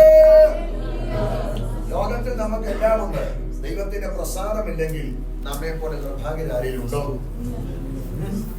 പൗലോസിന്റെ ഭാഷ പറഞ്ഞാൽ അരിഷ്ടരാരെയും ഉണ്ടോ? ലോകത്തിൽ നമുക്കൊന്നുമില്ല, ഭൗതികത്തിൽ ബിഗ് സീറോയാണ്. എന്നാൽ ദൈവത്തിന്റെ പ്രസാദം നമ്മിലുണ്ടെങ്കിൽ നമ്മെ പോലെ ഭാഗ്യമുള്ളവരാരെയും ഉണ്ടോ? അതുകൊണ്ട് നമ്മുടെ കൊച്ചു ജീവിതം ആർക്ക് പ്രസാദമായിരിക്കണം? ദൈവത്തെ എങ്ങനെ പ്രസാദിപ്പിക്കാം? അവിടേക്ക് ഞാൻ പോകുന്നില്ല കേട്ടോ, നിങ്ങൾക്ക് ആ കാര്യമൊക്കെ അറിയാം. ഒരു ചെറിയ ആയുസല്ലേ നമുക്ക്, അല്ലേ? നമ്മളിവിടെ എത്ര ക്ഷണികരല്ലേ? ആണോ? അതോ 500 കൊല്ലം ജീവിക്കും? ഇരിപ്പൊക്കെ കണ്ടിട്ട് ഉടനെ ഒന്നും പോകുമല്ലോ. മൈക്കിൾ ജാക്സൺ അന്ന് പണ്ടങ്ങാണ്ട് പുള്ളി ഒരു പ്രതിജ്ഞ എടുത്തു, ഞാൻ 150 കൊല്ലം, 109 അല്ല 150. ഉപദേശിമാരൊക്കെ മൈക്കിൾ ജാക്സനെ കാട്ടി 200 കൊല്ലം ഞാൻ തകർത്തിട്ടുള്ളതെന്ന് പറഞ്ഞു. 150 കൊല്ലം ജീവിക്കാനുള്ള എല്ലാ സംവിധാനങ്ങളും പുള്ളി ചെയ്തു. എത്രയോ ഡസൻ ഡോക്ടർമാരെ വേണ്ടിയത്. ആരോഗ്യമുള്ള യൗവനക്കാരെ നിർത്തിയിരിക്കും. ധരിക്കുന്ന വസ്ത്രം, കുടിക്കുന്ന വെള്ളം, കഴിക്കുന്ന ആഹാരമെല്ലാം ലാബിൽ ടെസ്റ്റ് ചെയ്ത് അണുവിമുക്തമെന്ന് ഉറപ്പാക്കിയിട്ടാണ് കഴിക്കുകയും കുടിക്കുകയും ധരിക്കുകയും ചെയ്യും. അയാളുടെ കണ്ണിനൊരു പ്രശ്നം സംഭവിച്ചാൽ കണ്ണ് കൊടുക്കാനാണ് അത് ഓപ്പറേഷൻ ചെയ്യാൻ ഡോക്ടർ. ഏത് അവയവത്തിന് ഡാമേജ് പറ്റിയാലും ഓൺ ദ സ്പോട്ടിൽ അത് കൊടുക്കാൻ ആള് അത് മാറ്റി ഓപ്പറേഷൻ ചെയ്ത് മാറ്റി വെക്കാൻ ഡോക്ടേഴ്സ് സകല സന്നാഹങ്ങളുമുണ്ട്. ഒറ്റ ആഗ്രഹമായിരുന്നു പുള്ളിക്ക് 150 കൊല്ലം ജീവിക്കണം. ആ ആഗ്രഹത്തോടെ സംവിധാനങ്ങളെല്ലാം ഒരുക്കി മുൻപോട്ട് പോയി. 50ാമത്തെ വയസ്സിലേ ഹൃദയാഘാത രൂപത്തിൽ മരണം തന്നെ റാഞ്ചിക്കൊണ്ടങ്ങ് പോയി. അപ്പോഴേ ഒരു പിടി ആയുസ് കൊണ്ട് അവസാനിക്കുന്ന നമ്മുടെ കൊച്ചു ജീവിതം ആർക്ക് പ്രസാദമായിരിക്കണം? എല്ലാവരും അത് പറഞ്ഞേ. രാത്രി ആ തീരുമാനമുള്ളവർ കരങ്ങളൊന്ന് ഉയർത്തിപ്പിടിച്ച് ദൈവത്തെ ഒന്ന് മഹത്വപ്പെടുത്തുകയാണ്. ലോകം എനിക്ക് വേണ്ടപ്പോ, ഒന്നും എനിക്ക് വേണ്ടപ്പോ, ലോകം തരുന്ന സുഖവും പേരും മഹിമയും ഒന്നും എനിക്ക് വേണ്ടപ്പോ, അങ്ങ് കരുതി തന്നെ കൊച്ചു ജീവിതം അങ്ങേക്ക് പ്രസാദമുള്ള യാഗമായി സമർപ്പിച്ചാൽ മതിയപ്പോ. എന്റെ ചിന്തയിലേക്ക് പ്രസാദമാകട്ടെ, എന്റെ നോട്ടമതിക്ക് പ്രസാദമാകട്ടെ, എന്റെ വാക്കുകളതിക്ക് പ്രസാദമാകട്ടെ, എന്റെ ഹൃദയത്തിലെ ജ്ഞാനമതിക്ക് പ്രസാദമാകട്ടെ. ഒരു ദാവീദാക്കിയെ മാറ്റണമെന്ന് ദൈവത്തോട് പ്രാർത്ഥിക്കും. ദൈവത്തിന്റെ പ്രസാദമുള്ള ജീവിതം നയിച്ച ദൈവമായിട്ടുള്ള അഭേദ്യമായ ഒരു ബന്ധത്തിന്റെ ആഴം നമുക്ക് അനുഭവിക്കാൻ പറ്റും. അവന്റെ കൂടെ നമുക്ക് നടക്കാൻ, ആരും കണ്ടിട്ടില്ലാത്ത വൻ കാര്യങ്ങൾ അവനിൽ നമുക്ക് കാണാൻ.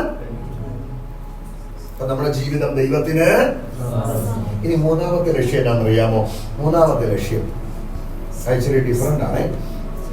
മരിച്ചുപോയ പ്രിയപ്പെട്ടവരെ ഓർത്ത് ദുഃഖിച്ചിരിക്കുന്ന തെസ്സലോനിക്കയിലുള്ള വിശ്വാസികളെ. അപ്പൊ ഈ തെസ്സലോനിക്കയിലുള്ള ദൈവമക്കൾക്ക് ഒരു ചെറിയ പ്രശ്നമല്ല, മാരകമായ പ്രശ്നമാണ്, ഗുരുതരമായ പ്രശ്നമാണ്. മരിച്ചുപോയ പ്രിയപ്പെട്ടവരെ ഓർത്ത് ദുഃഖിക്കുന്നത് നല്ല അന്യഭാഷയൊക്കെയാണ് കേട്ടോ. ഭയങ്കര ആരാധനയൊക്കെയാണ്. അവരുടെ പ്രത്യാശയും സ്നേഹവും വിശ്വാസത്തിലും ഒക്കെ അവർ കരുത്തരും സമ്പന്നരുമാണ്. പക്ഷെ അവരുടെ പ്രശ്നം മരിച്ചുപോയവരെ ഓർത്ത് എന്ത് ചെയ്യും? ദുഃഖിക്കും. 9:15 ഇപ്പൊ ആരാണ് മരിച്ചുപോയെന്ന് തോന്നി? നിങ്ങളുടെ മുഖം കണ്ടു സന്തോഷത്തോടെ വിഷമിച്ചിരിക്കുന്നു. ആരും ചത്തിട്ടില്ല, സന്തോഷത്തോടെ ജീവിപ്പിക്കുന്നതിനെ കുറിച്ചാണ് നമ്മൾ പറയുന്നത്. ഇടയ്ക്കിടയ്ക്ക് അവരങ്ങ് ദുഃഖിക്കും. നല്ല ആരാധനയാണ്. പക്ഷെ ഇടയ്ക്കിടയ്ക്ക് താടിക്ക് കൈ കൊടുത്ത് ദുഃഖിച്ച് സ്വോത്രം പറയത്തില്ല, സ്വോത്രകാഴ്ച എടുത്തില്ല, സങ്കടപ്പെട്ട് ദുഃഖിച്ചു. അപ്പൊ ഇത് കണ്ടപ്പോ തീമോത്തിയോസിന് വല്ലാത്തൊരു സങ്കടം. സഹോദരങ്ങളെ, ഈ സ്വോത്രം പറയാൻ പറഞ്ഞേ, ഞാൻ ഇത് രണ്ടിലും പറഞ്ഞിട്ട് ഞാൻ പ്രസംഗിക്കുന്നു. ഞാൻ കുറച്ച് ദിവസമായി നിങ്ങളെ ശ്രദ്ധിക്കുന്നു. ഒരു ദിവസം നിങ്ങൾക്ക് സന്തോഷവും ആരാധന ഉണ്ടെങ്കിൽ അടുത്ത 3-4 ദിവസം സ്വോത്രം പറയത്തില്ല, സന്തോഷിക്കത്തില്ല, ദുഃഖിച്ചിരിക്കുക. എന്താ നിങ്ങളുടെ പ്രശ്നം? ഞാൻ തുറന്നങ്ങ് ചോദിക്കുക, എന്താ നിങ്ങളുടെ പ്രശ്നം? ഈ ദുഃഖത്തിന്റെ കാരണം എന്താ? എന്റെ പ്രസംഗത്തിനകത്ത് വല്ല പോരായ്മ വന്നിട്ടാണോ? എങ്കിൽ നിങ്ങൾ തുറന്നു പറ, ഞാൻ തിരുത്താം. മാറ്റി പറയേണ്ട കാര്യങ്ങളൊക്കെ ഞാൻ മാറ്റി പറയാം. അവരെല്ലാം ദിവജോസിനെ നോക്കിയിട്ട് പറഞ്ഞു, ഹൃദയം തകർന്നാ പറഞ്ഞു, പാസ്റ്ററേ, ഞങ്ങൾ ഇടയ്ക്കിടയ്ക്ക് ഇങ്ങനെ ദുഃഖിച്ചിരിക്കുന്നത് നിന്റെ ശുശ്രൂഷയുടെ പരിമിതി കൊണ്ടോ പോരായ്മ കൊണ്ടോ ഒന്നുമല്ല. ഞങ്ങളുടെ ദുഃഖത്തിന്റെ കാരണം മരിച്ചുപോയവരെ കുറിച്ച് ഓർക്കുമ്പോൾ ഞങ്ങൾക്ക് എന്താ ദുഃഖം? തീമോത്തിയോസ് ഞെട്ടിപ്പോയി. തെസ്സലോനിക്കയിലുള്ള ദൈവമക്കളുടെ ദുഃഖത്തിന്റെ കാരണം എന്താ? എല്ലാവരും ഒന്ന് പറഞ്ഞേ. മരിച്ചുപോയവരെ കുറിച്ച് ഓർക്കുമ്പോൾ അവർക്ക് എന്താ ദുഃഖം? അത് കുറ്റം പറയാൻ പറ്റുമോ പാസ്റ്ററെ? മരിച്ചുപോയവരെ കുറിച്ച് ഓർക്കുമ്പോൾ എല്ലാവർക്കും എന്താ? സർവ്വലൗകികമാണ്. മരിച്ചുപോയവരെ കുറിച്ച് തുള്ളിച്ചാടുന്ന ആരോടുണ്ടോ? ഉണ്ടെങ്കിൽ ഇവിടെ ചികിത്സയില്ല, തിരുവനന്തപുരത്ത് ഒരു പ്രത്യേക സ്ഥലമുണ്ട്. ഒറ്റ ആഴ്ചത്തെ കേസ് സൗഖ്യമായിട്ട് പൂർണ്ണപ്പെടുത്തി പ്രാവശ്യം തിരിച്ചു പോരാ. സ്ഥലം മനസ്സിലായില്ലേ? ഇവിടെ ആർക്കും അങ്ങനെ കുഴപ്പമില്ല. മരിച്ചുപോയവരെ കുറിച്ച് ഓർക്കുമ്പോ നമ്മുടെ വീട്ടിലെല്ലാം മരിച്ചുപോയവരുണ്ട്. അവരെ കുറിച്ച് ഓർക്കുമ്പോ ഇപ്പോഴും നമ്മുടെ കണ്ണ് നനയാറുണ്ട്, ഉള്ളി വിടയാറുണ്ട്. സ്നേഹസമ്പന്നയായി എന്റെ അമ്മ മരിച്ചിട്ട് 13 വർഷം കഴിയുകയാണ്. ഇന്നും അമ്മയെ കുറിച്ച് ഓർക്കുമ്പോൾ ഹൃദയം പിടയും. എത്ര നല്ലൊരു അമ്മയായിരുന്നു എന്റെ അമ്മ. 37 വയസ്സിൽ ഞങ്ങളെ 6 മക്കളെയും കൊണ്ട് വിധവയായി. എന്റെ അപ്പൻ മരിക്കുമ്പോൾ 8 മാസം ഞാൻ എന്റെ അമ്മയുടെ വയറ്റിലാണ്. എന്റെ മൂത്ത ജ്യേഷ്ഠന് 14 വയസ്സ് പ്രായം, എന്റെ നേരെ മൂത്തവന് 4 വയസ്സ് പ്രായം. 14 വയസ്സ് തൊട്ട് 4 വയസ്സ് വരെ പ്രായമുള്ള തിരിച്ചറിവാകാത്ത 5 കുഞ്ഞുങ്ങൾ, 8 മാസം പ്രായമുള്ള ഒരെണ്ണം വയറ്റിൽ. ഈ സമയത്താണ് അപ്പൻ ലോകത്തിൽ നിന്ന് മാറ്റപ്പെടുന്നത്. അപ്പന്റെ മരണത്തോട് അപ്പന്റെ വീടിന്റെ വാതിൽ അടഞ്ഞു. അമ്മയ്ക്കോ ആരുമില്ല. എന്റെ അമ്മ എനിക്ക് ജന്മം തരുന്നത് ലേബർ റൂമിലോ ഹോസ്പിറ്റലിന്റെ വരാന്തയിലോ അല്ല. ഒരു വഴിയോരത്തെ 3 കമ്പ് നാട്ടി സാരിക്കീറ് വലിച്ചു കെട്ടി ഓലത്തുണ്ട് കടലിൽ നിരത്തി അതിന്റെ പുറത്താണ് എന്റെ അമ്മ എനിക്ക് ജന്മം തരുന്നത്. ആ കൊപ്പത്തൊട്ടിക്കകത്തുന്ന കർത്താവിനെ ഇവിടെ വരെ കൊണ്ടുവന്നത്. മഹത്വം ദൈവത്തിന്. ഞാൻ പറഞ്ഞത്, ഞങ്ങളെ വളർത്താൻ ഒത്തിരി ത്യാഗം സഹിച്ചൊരമ്മ, 6 മക്കളെ ഒരുപോലെ കരുതിവരമ്മ. ഒരു 900 സ്ക്വയർ ഫീറ്റ് വലിപ്പമുള്ള ഒരു കൊച്ചു വീട്ടിലാണ് ഞാൻ ഇന്നും പാർക്കുന്നത്. ആ വീട്ടിൽ 3 മുറി, ഒരു ചെറിയ ഹാളും അടുക്കളയും സിറ്റൗട്ടും ഒക്കെ ഉണ്ട്. 4 വർഷം ഞങ്ങൾ 3 കുടുംബം അമ്മയോടൊപ്പം ആ വീട്ടിൽ പാർത്തു. ഞാനും എന്റെ ഭാര്യയും കുഞ്ഞും. നേരെ മൂത്തവനും എന്റെ ഭാര്യയും കുഞ്ഞും, മൂന്നാമത്തെ ജ്യേഷ്ഠനും പുള്ളിയുടെ ഭാര്യയും 2 മക്കളും, അമ്മയും അടങ്ങുന്ന കുടുംബം 4 വർഷം ഒരു പ്രശ്നവും ഇല്ലാതെ സമാധാനത്തോടെ കൊച്ചു വീട്ടിൽ പാർത്തു. കാരണം അമ്മ. അതാണ് അമ്മയ്ക്ക് കൊടുക്കാൻ പറ്റിയ പര്യായം. പക്ഷെ 26 വർഷം ഇടവഴികളിലും പെരുവഴികളിലുമെല്ലാം ആത്മഭാരത്തോടെ ലഘുലേഖകൾ കൊടുത്ത് സുവിശേഷം പറഞ്ഞ് ആയിരങ്ങളോട് കർത്താവിനെ കുറിച്ച് പറഞ്ഞ് അനേകരെ വിശ്വാസത്തിലേക്ക് നേടിയ ഒരു പാവപ്പെട്ട അമ്മയുടെ 6 മക്കളുടെ ഇളയവനാണ് ഞാൻ. വിട്ടുപിരിഞ്ഞ് കർത്താവിനോട് കൂടെ ചേർന്നിട്ട് വർഷം 13 കഴിഞ്ഞു. അമ്മയുടെ മുറി ഇപ്പോഴും ഞാൻ പ്രാർത്ഥനയ്ക്കും ദൈവദാസന്മാർ വരുമ്പോൾ കൊടുക്കാറുണ്ട്. ആ മുറിയിൽ അമ്മയുടെ അലമാരിയുണ്ട്. ആ അലമാരിയിൽ അമ്മയുടെ സ്കാനിംഗ് റിപ്പോർട്ടുണ്ട്, അമ്മ ധരിച്ച വസ്ത്രമുണ്ട്, അമ്മ കൊടുക്കാൻ മാറ്റിവെച്ച ട്രാക്ട് ഉണ്ട്, അമ്മ ഉപയോഗിച്ച ബൈബിളുണ്ട്, അമ്മ ഉപയോഗിച്ച ട്രാക്ട് ഉണ്ട്, അമ്മ വണ്ടിക്കൂലിക്ക് വെച്ച പൈസയുണ്ട്. ഇടയ്ക്കൊക്കെ ഞാൻ അമ്മയെ കുറിച്ചുള്ള ഓർമ്മകൾ അലട്ടുമ്പോൾ അതെടുത്ത് പരിശോധിക്കും. അപ്പൊ കണ്ണു നിറയും, വാക്കുകൾക്ക് തടസ്സമുണ്ടാകും, കരയും. എന്റെ അമ്മയെ കുറിച്ച് ഓർക്കുമ്പോൾ, മരിച്ചുപോയ എന്റെ അമ്മയെ കുറിച്ച് ഓർക്കുമ്പോൾ ഇപ്പോഴും ഹൃദയം പിടയും, ദുഃഖമാ. പക്ഷേ ആ ദുഃഖം മാറുന്നത് എപ്പോഴാണെന്നറിയാമോ? മരിച്ചുപോയ എന്റെ അമ്മയെ തേജസ്സോടെ കാണും. ആ പ്രത്യാശ എന്റെ അകത്ത് ഭരിക്കുമ്പോഴാണ് എന്റെ ദുഃഖം അങ്ങ് സന്തോഷമാകുന്നത്. ഇവിടാണ് തെസ്സലോനിക്ക സഭയുടെ പ്രശ്നം. അതാണ് അതിന്റെ ജംഗ്ഷൻ. അവിടെ പ്രശ്നം. മരിച്ചുപോയവരെ കുറിച്ചുള്ള തെസ്സലോനിക്കരുടെ ദുഃഖം എന്താണെന്നറിയാമോ? മരിച്ചു പോയല്ലോ എന്നുള്ള ദുഃഖം. ഇല്ലേ? പോയല്ലോ നമുക്ക് മാറി തെളിച്ച് കരയാറുണ്ട്. ഞാനൊരു ശവോടൊക്കെ പ്രസംഗിക്കാൻ ചെന്നപ്പോഴേ ഒരു മധ്യവയസ്കൻ തൊട്ട അയൽപക്കത്തെ പുള്ളിക്കാരി കുറച്ചുകാരൻ നോക്കി നമ്മൾ ഒരു നെഞ്ചത്തടി ഒരു കരച്ചിൽ.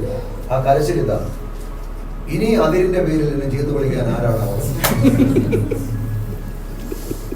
ഇവര് നമ്മെ അതിരിന്റെ പേരിൽ എന്നും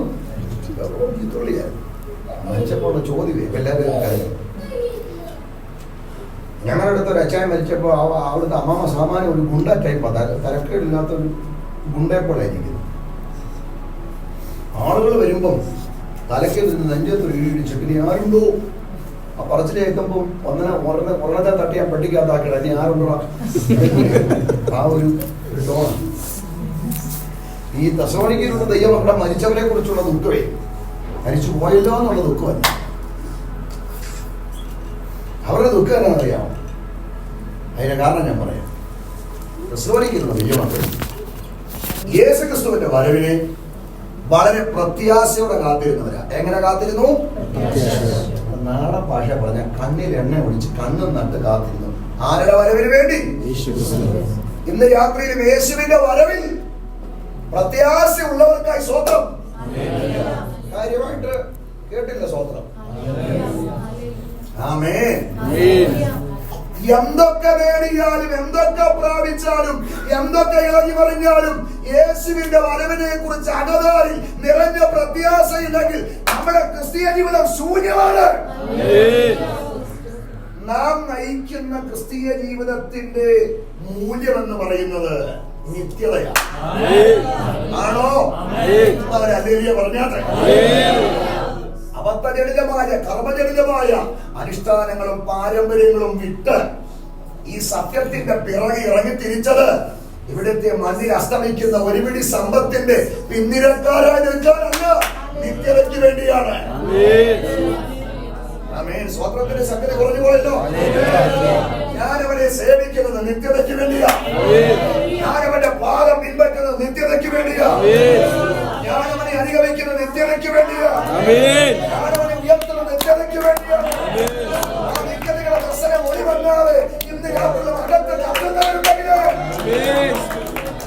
അതുകൊണ്ട് സ്വർഗം സന്തോഷിക്കുക.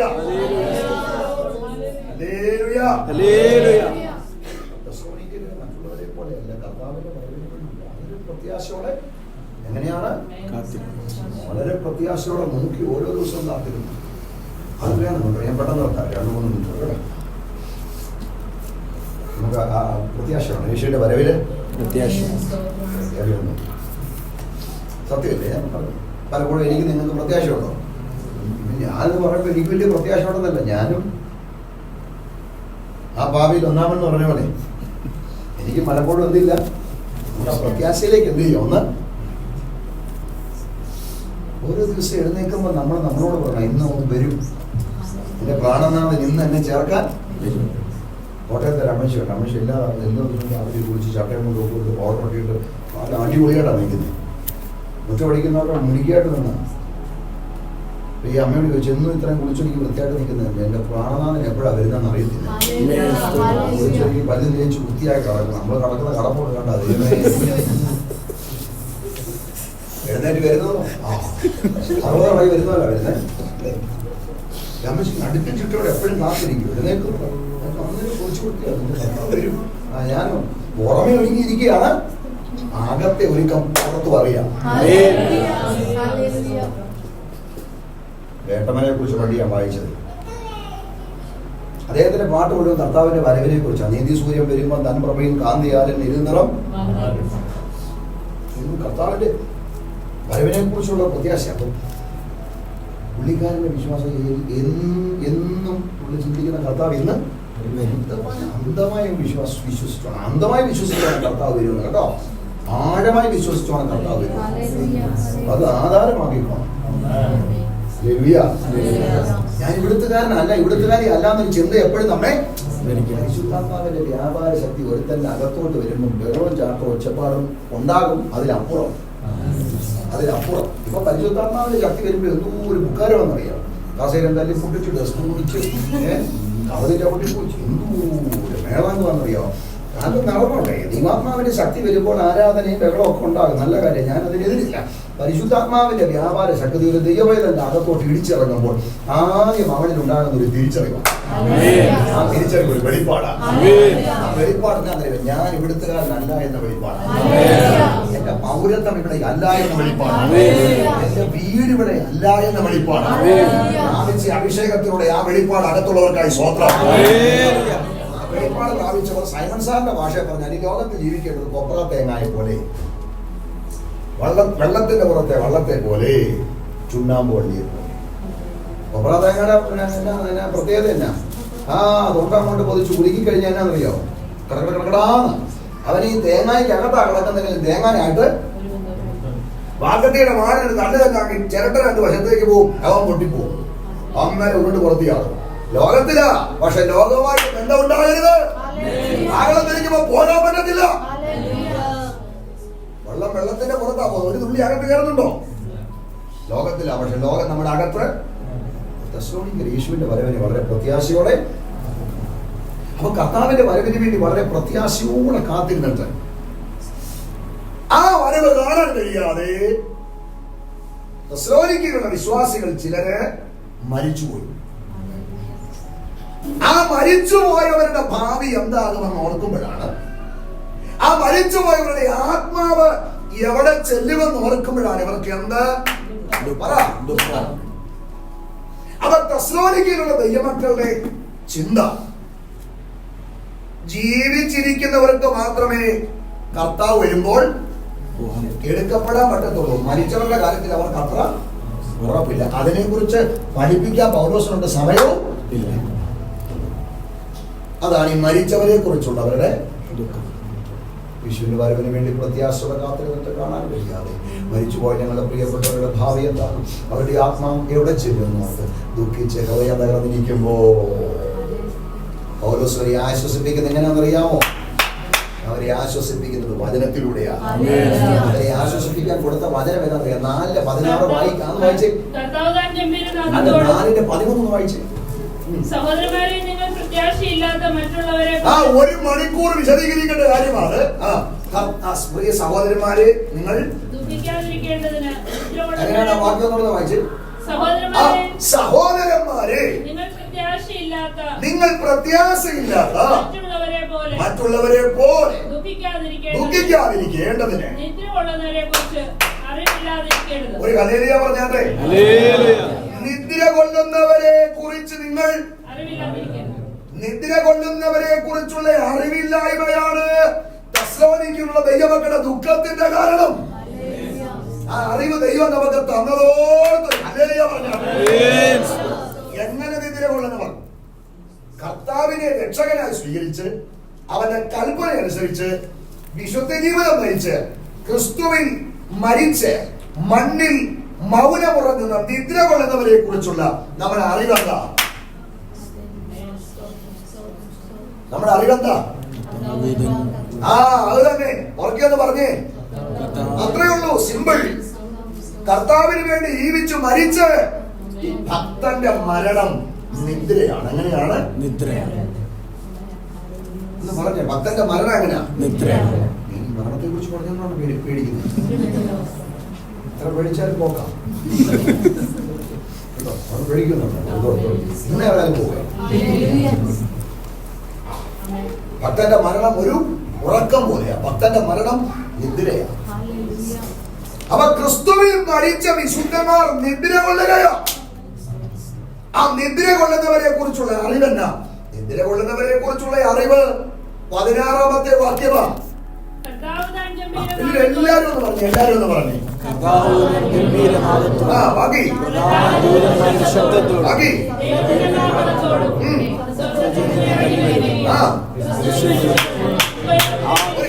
പറഞ്ഞേ മരിച്ച് കർത്താവിനെ മഹത്വപ്പെടുത്തിക്കേ.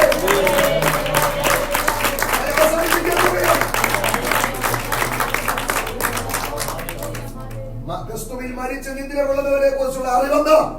അറിവ് പറഞ്ഞാൽ നിർത്താം. നമ്മുടെ കർത്താവ് താൻ ഗംഭീരനാദത്തോട് തുള്ളിച്ചാടാൻ തോന്നുക. കടം മാറുമെന്ന് കേൾക്കുമ്പോൾ, രോഗം മാറുമെന്ന് കേൾക്കുമ്പോൾ, അമേരിക്കയിലേക്കുള്ള വിസ കിട്ടുമെന്ന് കേൾക്കുമ്പോൾ, ഒരു പുതിയ വീട് കിട്ടുമെന്ന് കേൾക്കുമ്പോൾ ഉണ്ടാകുന്നതിനേക്കാൾ 10,000 മടങ്ങ് സന്തോഷമാണ്.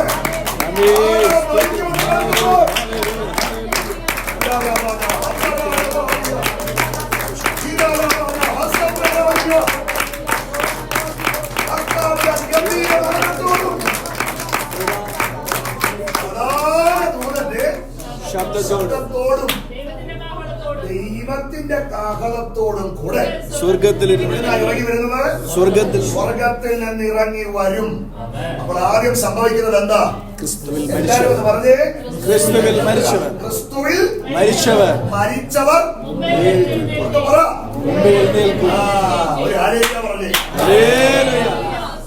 അപ്പൊ യേശുവിന്റെ വരവിനെ കുറിച്ച്, യേശുവിന്റെ വരവിനെ പ്രത്യാശയോടെ കാത്തിരുന്നിട്ട് അത് കാണാൻ കഴിയാതെ മരിച്ചുപോയ പ്രിയപ്പെട്ടവരുടെ ആത്മാവ് അവന്റെ ഭാവി എന്താന്ന് ബോധ്യമായോ? അവരുടെ ആത്മാവ് എങ്ങും തട്ടുപോയിട്ടില്ല, എങ്ങും അടിഞ്ഞു ചേർന്നിട്ടില്ല, എങ്ങും അസ്തമിച്ചിട്ടില്ല. കാഹളം ധ്വനിക്കും. മരിച്ച വിശുദ്ധന്മാർ അക്ഷയരായി. എങ്ങനെ ഉയർത്തുന്നത്? യശസ്സിന്റെ ഉദരത്തിൽ നിന്നും യുവാക്കളാകുന്ന മഞ്ഞുപുറപ്പെടുന്നത് പോലെ യൗവന യുക്തരായി കാഹളം വിശുദ്ധന്മാർ ഉയർത്തും.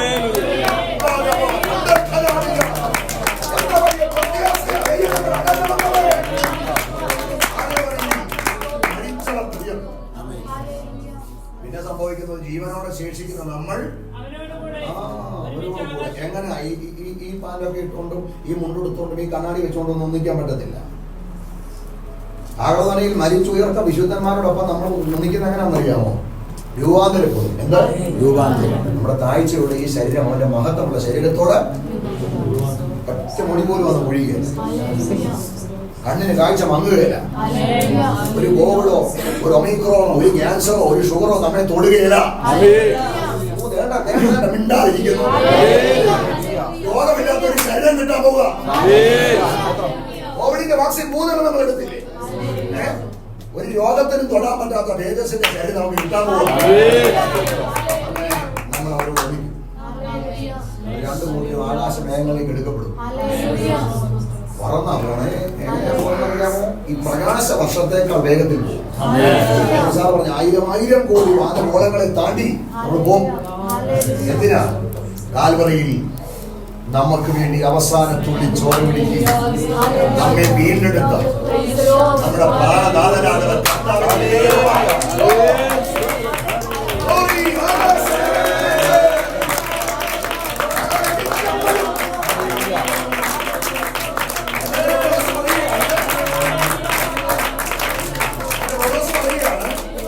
ഇങ്ങനെ നാം അവനോടുകൂടെ എന്നേക്കും അവനോടുകൂടെ എന്നേക്കും പറയാ. ഈ വചനങ്ങളെ കൊണ്ട് അന്യോന്യം അപ്പൊ നമ്മെ ആശ്വസിപ്പിക്കാൻ വചനത്തിന് കഴിയുമോ? നിന്റെ മാതാവ് പിതാവ് നിന്നെ ആശ്വസിപ്പിക്കുന്നതിനേക്കാൾ, നിന്റെ പ്രാണന്റെ പകുതി നിന്നെ ആശ്വസിപ്പിക്കുന്നതിനേക്കാൾ നിന്നെ ആശ്വസിപ്പിക്കുവാൻ ഈ മുറുക്കം പിടിച്ച പുസ്തകത്തിന് കഴിയും. നിന്റെ വിഷയം ഏതാണെങ്കിലും അതിനോട് ചൂഴി നിറങ്ങി നിന്നെ ആശ്വസിപ്പിക്കാൻ ഈ പുസ്തകത്തിന് കഴിയും. വേദനകളും ഒറ്റപ്പാടുകളും ഈ മരുഭൂമിയിൽ വരുമ്പോ എങ്ങും ഓടണ്ട. പുസ്തകം നിവർത്തി നീ വായിക്ക്. നിന്നെ ധൈര്യപ്പെടുത്താൻ ഈ പുസ്തകത്തിന് കഴിയും. ബലപ്പെടുത്താൻ ഈ പുസ്തകത്തിന്. 4ാമത്തെ ലക്ഷ്യം യേശുക്രിസ്തുവിന്റെ വരവിനെ കുറിച്ചുള്ള പ്രത്യാശ. സമയം പോയി നിർത്തട്ടെ. യേശുക്രിസ്തുവിന്റെ വരവിനെ കുറിച്ചുള്ള പ്രത്യാശയിൽ സ്ഥിരതയുള്ളവരായിരിക്കാൻ അവരെ ഒറ്റ 2 മിനിറ്റ് നമുക്ക് കർത്താവിന്റെ വരവിനെ കുറിച്ചുള്ള പ്രത്യാശയിൽ എന്ത് വേണം പറഞ്ഞേ? സ്ഥിരത നഷ്ടപ്പെട്ട പിടികിട്ടു. സ്ഥിരത നഷ്ടപ്പെട്ട പിന്നെ മുമ്പേ സ്ഥലം പറഞ്ഞില്ല, അവിടെ ഉള്ളൂ വിചാരം. സ്ഥിരത നഷ്ടപ്പെട്ട പിന്നെ എന്താ കാണിക്കുന്നതെന്നും പറയാൻ പറ്റത്തില്ല. ഞാൻ ആദ്യം പാർട്ടിലൊരു ലഹരി പിടുത്തം വന്ന ഇസ്രായേലിൽ പ്രസംഗിച്ചുകൊണ്ടിരിക്കുമ്പോൾ ഒരുത്തം വന്ന് കുറെ പൂക്കളൊക്കെ എൻ്റെ കാലിലോട്ട് ഇട്ടു. ഭയങ്കരമായിട്ട് പൂജയൊക്കെ ചെയ്യും. എന്നിട്ട് ഇവനൊരു തോളത്തോട് എടുത്ത് എൻ്റെ തോളെ കിട്ടും. ആറ്റം കൊണ്ട് എനിക്ക് അവിടെ നിൽക്കുന്നില്ല. ഞാൻ പിന്നെ ഒരു പൈപ്പ കയറി മുട്ടി പിടിച്ചു. കാലനാലുമാര് തടവിട്ടായി. ഏതായാലും ഒരു ചകല സമയം കഴിഞ്ഞ് സംഘാടകയിൽ ഒരാൾ വന്നതിനെ പിടിച്ചു മാറ്റിക്കൊണ്ടു. സാർ പ്രസംഗിച്ചോളാൻ പറഞ്ഞു. അന്നത് പേടിക്കണ്ട, ഇവനെ തലയ്ക്ക് സ്ഥിരതയില്ലാത്തവൻ. അപ്പൊ സ്ഥിരത നഷ്ടപ്പെട്ട എന്താ കാണിക്കുന്നൊന്നും സ്ഥിരത നഷ്ടപ്പെട്ട പോയി. അങ്ങനെ സ്ഥിരത നഷ്ടപ്പെട്ട ഒരുപാട് പേര് ബന്ധുക്കോസിനകത്ത് എന്തൊക്കെ കാണിക്കുന്നറിയാം. ബന്ധുക്കോസ് ലോകം നേരിടുന്ന പഴിപ്പിന്റെയും മൂല്യച്യുതിയുടെയും അനിശ്ചിതത്വത്തിന്റെയും തരം താഴ്ചയുടെയും സാക്ഷ്യമില്ലായ്മയുടെയും പിമ്പിലെ കാരണമെന്ന് പറയുന്നത് യേശുക്രിസ്തുവിന്റെ വരവിനെ കുറിച്ചുള്ള പ്രത്യാശയുടെ സ്ഥിരത. സ്ഥിരത നഷ്ടപ്പെട്ടാൽ നമ്മൾ എങ്ങനെയാണെന്നറിയാമോ? വിളക്കിൽ എണ്ണയില്ലാത്ത ബുദ്ധിയില്ലാത്ത കന്യകമാർക്ക് സമരം. സ്ഥിരതയുണ്ടെങ്കിൽ വിളക്കിൽ എണ്ണയുള്ള ബുദ്ധിയുള്ള കന്യകമാർക്ക് സമരം. വളരെ ആർപ്പൂളി മുഴങ്ങുന്നത് ഏത് അർദ്ധരാത്രിയാണെന്ന് അറിയത്തില്ല. ഏത് അർദ്ധരാത്രിയിൽ അവന്റെ കാഹളം മുഴങ്ങിയാലും അവന്റെ വരവിനെ കുറിച്ചുള്ള പ്രത്യാശയിൽ നമുക്ക് സ്ഥിരതയുണ്ടെങ്കിൽ അവനൊപ്പം നമുക്ക് പറന്നു പോകാം. ഓരോ ദിവസവും അവന്റെ വരവിനെ കുറിച്ചുള്ള പ്രത്യാശയിൽ സ്ഥിരത കൊണ്ടവരായി മുൻപോട്ട് പോകും. അപ്പൊ ഈ 4 ലക്ഷ്യങ്ങളോടുകൂടെ തെസ്സലോനിക്ക ലേഖനം എഴുതുമ്പോൾ തെസ്സലോനിക്ക ലേഖനത്തിനകത്തെ പ്രതിപാദ്യ വിഷയം സാമ്പത്തിക വിടുതൽ, ശാരീരിക വിടുതൽ, ഭൗതിക വിടുതലൊന്നുമല്ല. തെസ്സലോനിക്ക ലേഖനത്തിലെ പ്രതിപാദ്യ വിഷയം എന്ന് പറയുന്നത് യേശു ക്രിസ്തുവിന്റെ വരവ. ഒന്ന് പറഞ്ഞേ, ഫ്രെയിം മാത്രം ഉണ്ടാക്കി വെച്ചിട്ട് ഞാൻ ഇരിക്കുക. യേശു ക്രിസ്തുവിന്റെ വരവ. 5 അധ്യായം മേഘ പ്രത്യക്ഷത, മഹത്വ പ്രത്യക്ഷത, മടങ്ങി വരവ്, വീണ്ടും വരവ്, പുനരാഗമനം, ഇങ്ങനെ കൊടുത്തിരിക്കുക. 5 അധ്യായം കൊണ്ട് അവസാനിക്കുന്ന 5 അധ്യായങ്ങൾക്കകത്തും യേശു ക്രിസ്തുവിന്റെ വരവിനെ കുറിച്ച് പൗലോസ് വ്യക്തമായിട്ട് രേഖപ്പെടുത്തി. അപ്പോൾ 4 ലക്ഷ്യങ്ങളോടുകൂടി യേശുക്രിസ്തുവിന്റെ വരവെന്ന ഗംഭീരമായ പ്രമേയത്തെ ലക്ഷ്യമാക്കിക്കൊണ്ട് പൗലോസ് തെസ്സലോനിക്ക സഭയ്ക്ക് ലേഖനം എഴുതുമ്പോൾ അതിന്റെ 5-ാമത്തെ അധ്യായത്തിൽ ഗൗരവമേറിയ 8 കാര്യമാണ് അദ്ദേഹം തെസ്സലോനിക്ക സഭയെ പ്രബോധിപ്പിക്കുന്നത്. ഇനി എന്തെങ്കിലും ഒരിക്കൽ നമുക്കത് ചിന്തിക്കാൻ അവസരം ഉണ്ടാകുന്നെങ്കിൽ ചിന്തിക്കാം. 1, നിങ്ങൾ എപ്പോഴും സന്തോഷിപ്പീൻ. 2, ഇടവിടാതെ പ്രാർത്ഥിപ്പീൻ. 3, എല്ലാത്തിലും സ്തോത്രം ചെയ്യുവീൻ. 4, ആത്മാവിനെ കെടുത്തരുത്. ആത്മാവിനെ പ്രവചനം ഇല്ലെന്ന് പറഞ്ഞ് കുറച്ച് അവന്മാർ ഇറങ്ങിയിട്ടുണ്ട് കേട്ടോ. പ്രവചനം ഇല്ല, അതാണ് ഇതാണ്. ആത്മാവിനെ നിങ്ങൾ എന്ത് ചെയ്യരുത്, കെടുത്തരുത്. പ്രവചനത്തെ എന്ത് ചെയ്യരുത്. പ്രവചനം ഇല്ലെന്ന് പറയുന്നവൻ വിവേചനപരമുള്ളവനായിരിക്കണം. വിവേചനത്തിന്റെ ആത്മാവില്ലാത്തവൻ പ്രവചനത്തിനെതിരെ വിരൽ ചൂണ്ടാൻ നിൽക്കരുത്. ആത്മാവിനെ കെടുത്തരുത്, പ്രവചനത്തെ സ്വീകരിക്കരുത്. സകലവും എന്ത് ചെയ്യണം, നല്ലത് മാത്രം കഥകളോട് നിമിഷം നടത്തി കരങ്ങളൊന്ന് ഉയർത്തിപ്പിടിച്ച് ബാക്കി നിങ്ങൾക്കായി പ്രാർത്ഥന. എല്ലാ കൈകളൊന്ന് ഉയർത്തിപ്പിടിച്ച് ദൈവോചനത്തിന്റെ ഉപദേശ സത്യങ്ങൾക്ക് വേണ്ടി കർത്താവിന് പ്രസാദമുള്ള ഒരു വിശുദ്ധ ജീവിതം നയിക്കുന്നവർ നമ്മിൽ നിന്ന് വാങ്ങിപ്പോയ പേര് ഒരു നാൾ തേജസ്സിൽ കാണും എന്ന പ്രത്യാശയും നമുക്ക് പറയാം. നമ്മുടെ പ്രിയന്റെ വരവിനെ കുറിച്ചുള്ള പ്രത്യാശയും സ്ഥിരതയുള്ളവരായി നമുക്ക് നമ്മെ ചേർക്കാൻ നമ്മുടെ കർത്താവ് വരും എന്നൊരു വലിയ ആശ, പ്രത്യാശ നമ്മെ ഭരിക്കണം.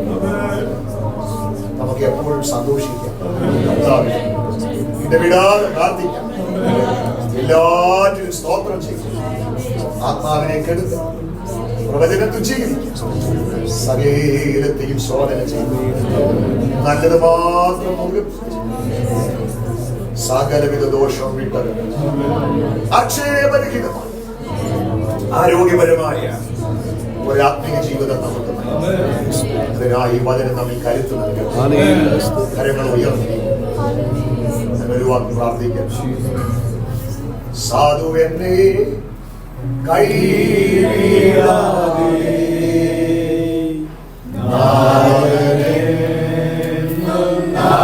നടത്തിയിടുന്നു. സാധുവെന്നെ കൈവിടാതെ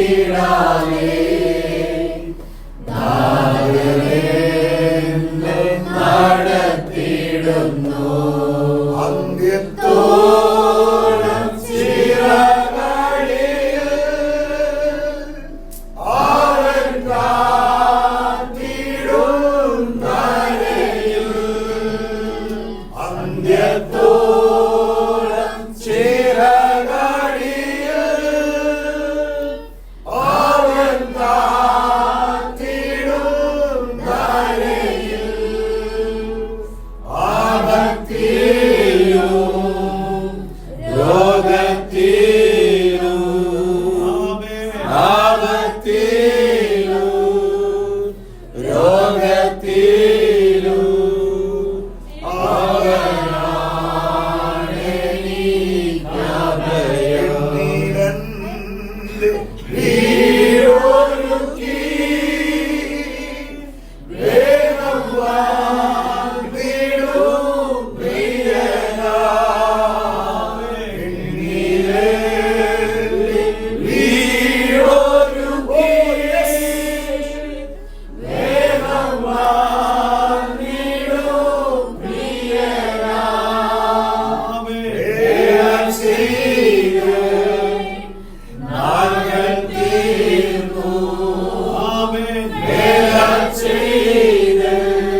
പ്രത്യാശയുള്ളവരായി, അനന്യരായി, ദൈവത്തിന് കൊള്ളാവുന്നവരായി, ലോകമയത്തോട് വിട പറഞ്ഞ് നിത്യതയുടെ ദർശനത്തെ മുറുകെ പിടിച്ച് വ്യത്യസ്തമായ ജീവിതത്തെ ഒരു പ്രതിസന്ധികൾക്കും മാറ്റാൻ കഴിയാം പ്രത്യാശയുടെ ഉടമസ്ഥനാക്കി സഭ അങ്ങനെ വളരട്ടെ. ദൈവത്തിന്റെ പരിശുദ്ധാത്മാവ് സഭയോട് ഇന്ന് രാത്രി ഇടപെടുകയാണ്. നിത്യതയുടെ വലിയ വെളിപ്പാട് ഞാൻ എന്റെ ജനത്തിന്റെ അകത്ത് പകരും. ഇവിടെ വരുന്നവർ നിത്യത പ്രസംഗിക്കും. ഇവിടെ വരുന്നവർ നിത്യതയ്ക്കായി ഉയരും. ഇവിടെ വരുന്നവർ നിത്യതയ്ക്കായി ഒരുക്കും. നിത്യത കണക്ട് ചെയ്തുള്ള ദൂതുകൾ, നിത്യത കണക്ട് ചെയ്തുള്ള ആലോചനകൾ, നിത്യത കണക്ട് ചെയ്തുള്ള പഠനങ്ങൾ, നിത്യത കണക്ട് ചെയ്തുള്ള സന്തോഷങ്ങൾ സഭയ്ക്കകത്തുണ്ടാകും.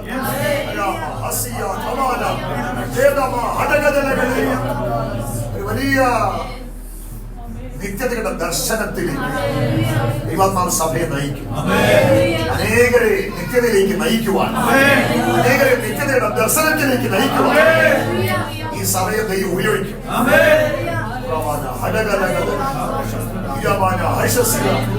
ആഴ കുഴിച്ച് പാറമേൽ അടിസ്ഥാനമിട്ട് വൻമഴയ്ക്ക്, പെരുങ്കാറ്റിന്, നദിയുടെ കയറ്റത്തിന് തകർക്കാൻ കഴിയാത്ത ഒരു ഉറപ്പുള്ള അവന്റെ അനുഭവത്തിൽ ഞാൻ എന്റെ സഭയെ നിർത്തും. വലിയ വലിയ ദിവസങ്ങൾ ബ്രാഞ്ചസുകൾ ഏതനിൽ നിന്ന് നദി പുറപ്പെട്ടു. ഏതനിൽ 4 ശാഖയായി ഏതനിൽ നനച്ചതുപോലെ ഈ സഭ 4 ശാഖയായി ദേശത്തിന്റെ വിവിധ ഭാഗങ്ങളെ കൊടുക്കും.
വിവിധ ബ്രാഞ്ചുകളാണ്. ദേശത്തെ നനയ്ക്കും. വിവിധങ്ങൾ ആത്മാക്കൾ രക്ഷിക്കും. ഈ സഭയെ ഒരു വലിയ കേന്ദ്രമാക്കി ദൈവം മാറ്റി. വലിയ വിശാലതയുണ്ട്. നിങ്ങളുടെ പൂർവസ്ഥിതി നിങ്ങൾക്ക് അല്പമായി തോന്നിയേക്കാം. നിങ്ങളുടെ അന്ത്യസ്ഥിതി അതിമഹത്താണ്. ദാനഭയത്തോടെ ഒരു വഴി പിടിച്ച് വീട്ടിൽ നിന്ന് ഇറങ്ങിപ്പോയ യാക്കോബിനെ ഇന്നത്തേതിൽ ഞാൻ ഉയർത്തിയതുപോലെ മഹത്വമെല്ലാം മാറ്റി മാനവാകാരം സ്വീകരിച്ച് ഒരു ദരിദ്രനായി കാലിത്തൊഴുത്തിൽ പിറന്ന നസ്രായൻ അവന്റെ പൂർവസ്ഥിതി അല്പമാണ്. എന്നാൽ മുടിലോകത്തെയും ഭരിക്കുന്ന രാജാവായി വരുന്ന ഒരു അന്ത്യസ്ഥിതി അവനുള്ളതുപോലെ എന്റെ സഭയെ ദൈവാത്മാവ് ആ നിലയിൽ ഉയർത്തും. ശക്തമായി പ്രാർത്ഥിക്കും. ഈ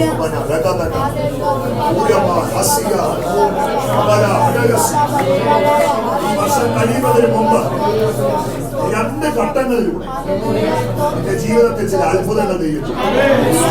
ചില ചോദ്യത്തിന് ചില ഉത്തരങ്ങൾ, ചില പ്രശ്നങ്ങൾക്ക് ആഴമായ പരിഹാരം, ഒരു ശക്തിക്കും അടയ്ക്കുവാൻ കഴിയാത്ത ചില ഉണവകൾ ദൈവാത്മാവ് നിനക്കായി പ്രകാശമാക്കി മാറ്റി നിന്റെ ജനത്തെ അനുഗ്രഹിക്കുന്നു. നിങ്ങൾ അനുഗ്രഹത്തിന് വേണ്ടി വിളിക്കപ്പെട്ടവരാണ്.